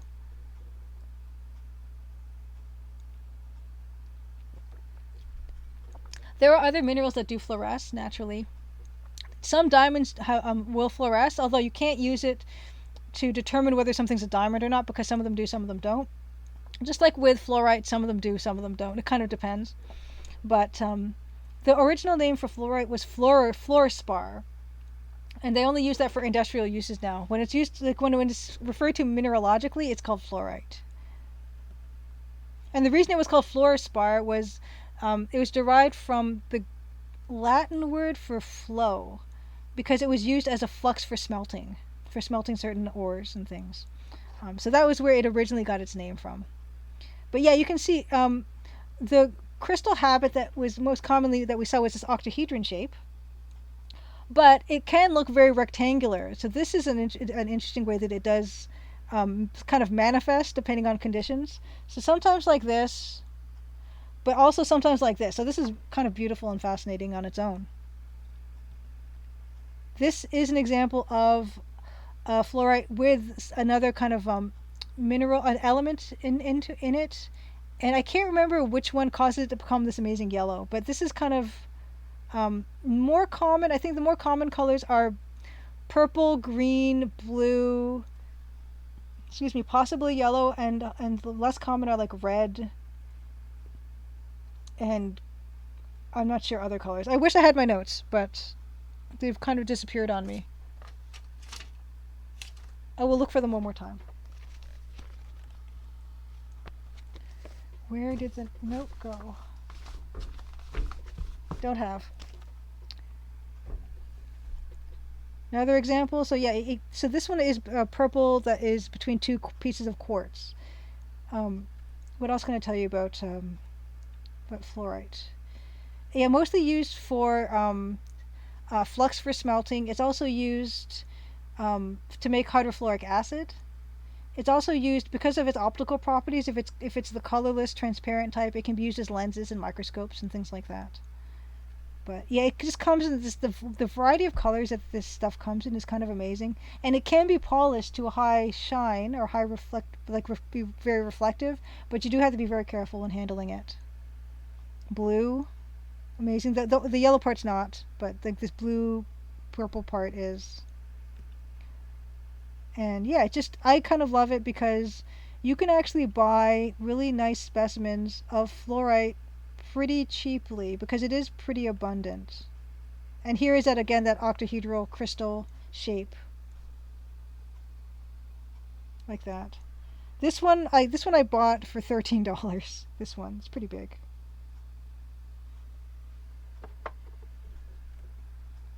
And here it is, yeah, super bright green. Ridiculously blue. And this blue, it's kind of amazing that this blue can be natural, and it is. Also, so you get so this is an example of multiple colors in the same crystal, which is common with fluorite, which is and bright. So multiple bright banded colors in a mineral. It's kind of special, and it is a shame that it isn't a harder mineral because I think it would be a lot more popular in jewelry. Yellow again, wonderful. This color yellow in particular, I think, is kind of amazing. And it actually will form like it's called botrioidal. I can't pronounce it. Sphere-like formations of fluorite. So this kind of happens like pearls do, where you have like a something in the middle and it kind of forms around it in a weird way. This is kind of a rarer form, but it's not unheard of. Very strange. Yeah. And here's another one. It's no, I can't say any other word besides strange. And the mineralogical word botrioidal, I can't pronounce it. I think it derives from Greek or Latin for grape-like. So, but these are quite big looking things. And here is what I mean about vivid banded colors in the same like crystal. This type of a thing, where it's just the most amazing colors I've kind of ever seen, all put together, kind of like a watercolor almost. And I also am a big fan of another banded rock called malachite, but malachite is opaque. To see this type of transparency in vivid colors is really cool and actually not that rare. So if you I'll actually show you what you can look up if you want to enjoy this type of thing in for a fairly reasonable price. This looks like a delicious slice of cake. Yeah. This one as well, it's called rainbow fluorite. The most vivid colors. This also shows you how it can grow. So to me it's like a double, it's the opposite of a double whammy. It's like a double bonus where it grows in really interesting shapes and can be super bright colors and be transparent. This is an example of something. This was from Egypt from between 50 and 100 BCE, I think. Where this is, you can see that banded quality of the fluorite. It actually is used in a lot of carved items, in jewelry and things, and on cross cultures. But yeah, it's kind of not as hard as other stuff is, unfortunately. So you can see this one's got cracks and stuff. And this is an example of what is called a fluorite point. And this is a fluorite point that I happen to have. It's right here, and I'll show you what that looks like in better lighting. The lighting I'm in right now isn't great, but I bought this. And if you look up fluorite point, you could probably find on Amazon or something any number of really nice examples like this for not too expensive. I would say, because I was looking them up the other day and I thought, wow, to have something like this. But yeah, the lighting isn't great here, so that's why I took better better photos and better lighting conditions, but you can see the great variation of colors there are here. And this is another way that this mineral can, it's that more box-like square inclusion. So this is the other one I have. Kind of both-sided. I've got like little videos that I shot to show you guys what they actually look like in better lighting as they move. But yeah, so that's an example of how the crystal habit is, like when it actually is on a matrix, which is what the matrix of this is, sort of like the base stone that it's kind of formed on. But this is sort of naturally the way it naturally would come out of the ground, like this. And the fluorite point like this, obviously not, this isn't naturally made like natural like this, but this one you can really see those beautiful colors. Mouse, you're itching to get your first rock now. My goodness, yeah, it's hard to stop when you start a rock collection. And here are an example of the two that I was showing before, the fluorite octahedrons, which you can also buy pretty cheap on like Etsy or Amazon or places like that. But I did want to show a crystal video. This is that one, the close-up, with better lighting. And I love it. It kind of looks like seawater. And the fact that, yeah, this is an octahedral form that's pretty large. They can actually grow. The largest fluorite crystal, I think, was 20 meters, like 20-meter cubed or something. And it was like 16 tons or something ridiculous. But yeah, this was, it's a pretty big size for a crystal. And to be a crystal of this particular shape, I think is really special. And this is that crystal that I have, the fluorite in matrix. Cosmic Void, it's good to see you. Thank you so much for dropping in and being on the stream. And the rock talk. Yeah, I wanted to just, yeah, they would work as great as D&D dice, except they are kind of, they're not that hard, and because of the way they cleave to these beautiful octahedral shapes, they actually are kind of brittle, so you have to be careful with them. But yeah, this is my other piece of fluorite that I just really love. Yeah, it's wonderful to see it in different lighting conditions and things like that. And the last one is the fluorite point. So this one, yeah, when you start shining the light through, you can start seeing it's got purple and that really vivid, it's kind of transparent in ways, the banding and all this. And it's just it's really, really wonderful, cool piece to have. Just from a collection perspective, that vivid blue, that vivid purple all together in a transparent crystal. Yeah. So that's fluorite. If I can remember anything else about fluorite, there is a fluorite mine in Canada actually that they recently opened. It's in the St. Lawrence area. And they actually built a little harbor, a little port, so they can ship it. And I wish I had my notes because I could tell you specifics about that. But yeah, it's you can actually find it in Canada. Although the biggest exporter of fluorite is China, but the country that has the most fluorite in terms of resources is South Africa, I believe. But see. Let me check my rock and gem guide as well, just if there's anything here. If I could mention anything else. Yeah, Ontario, so yeah, South Africa is the one that's got the largest.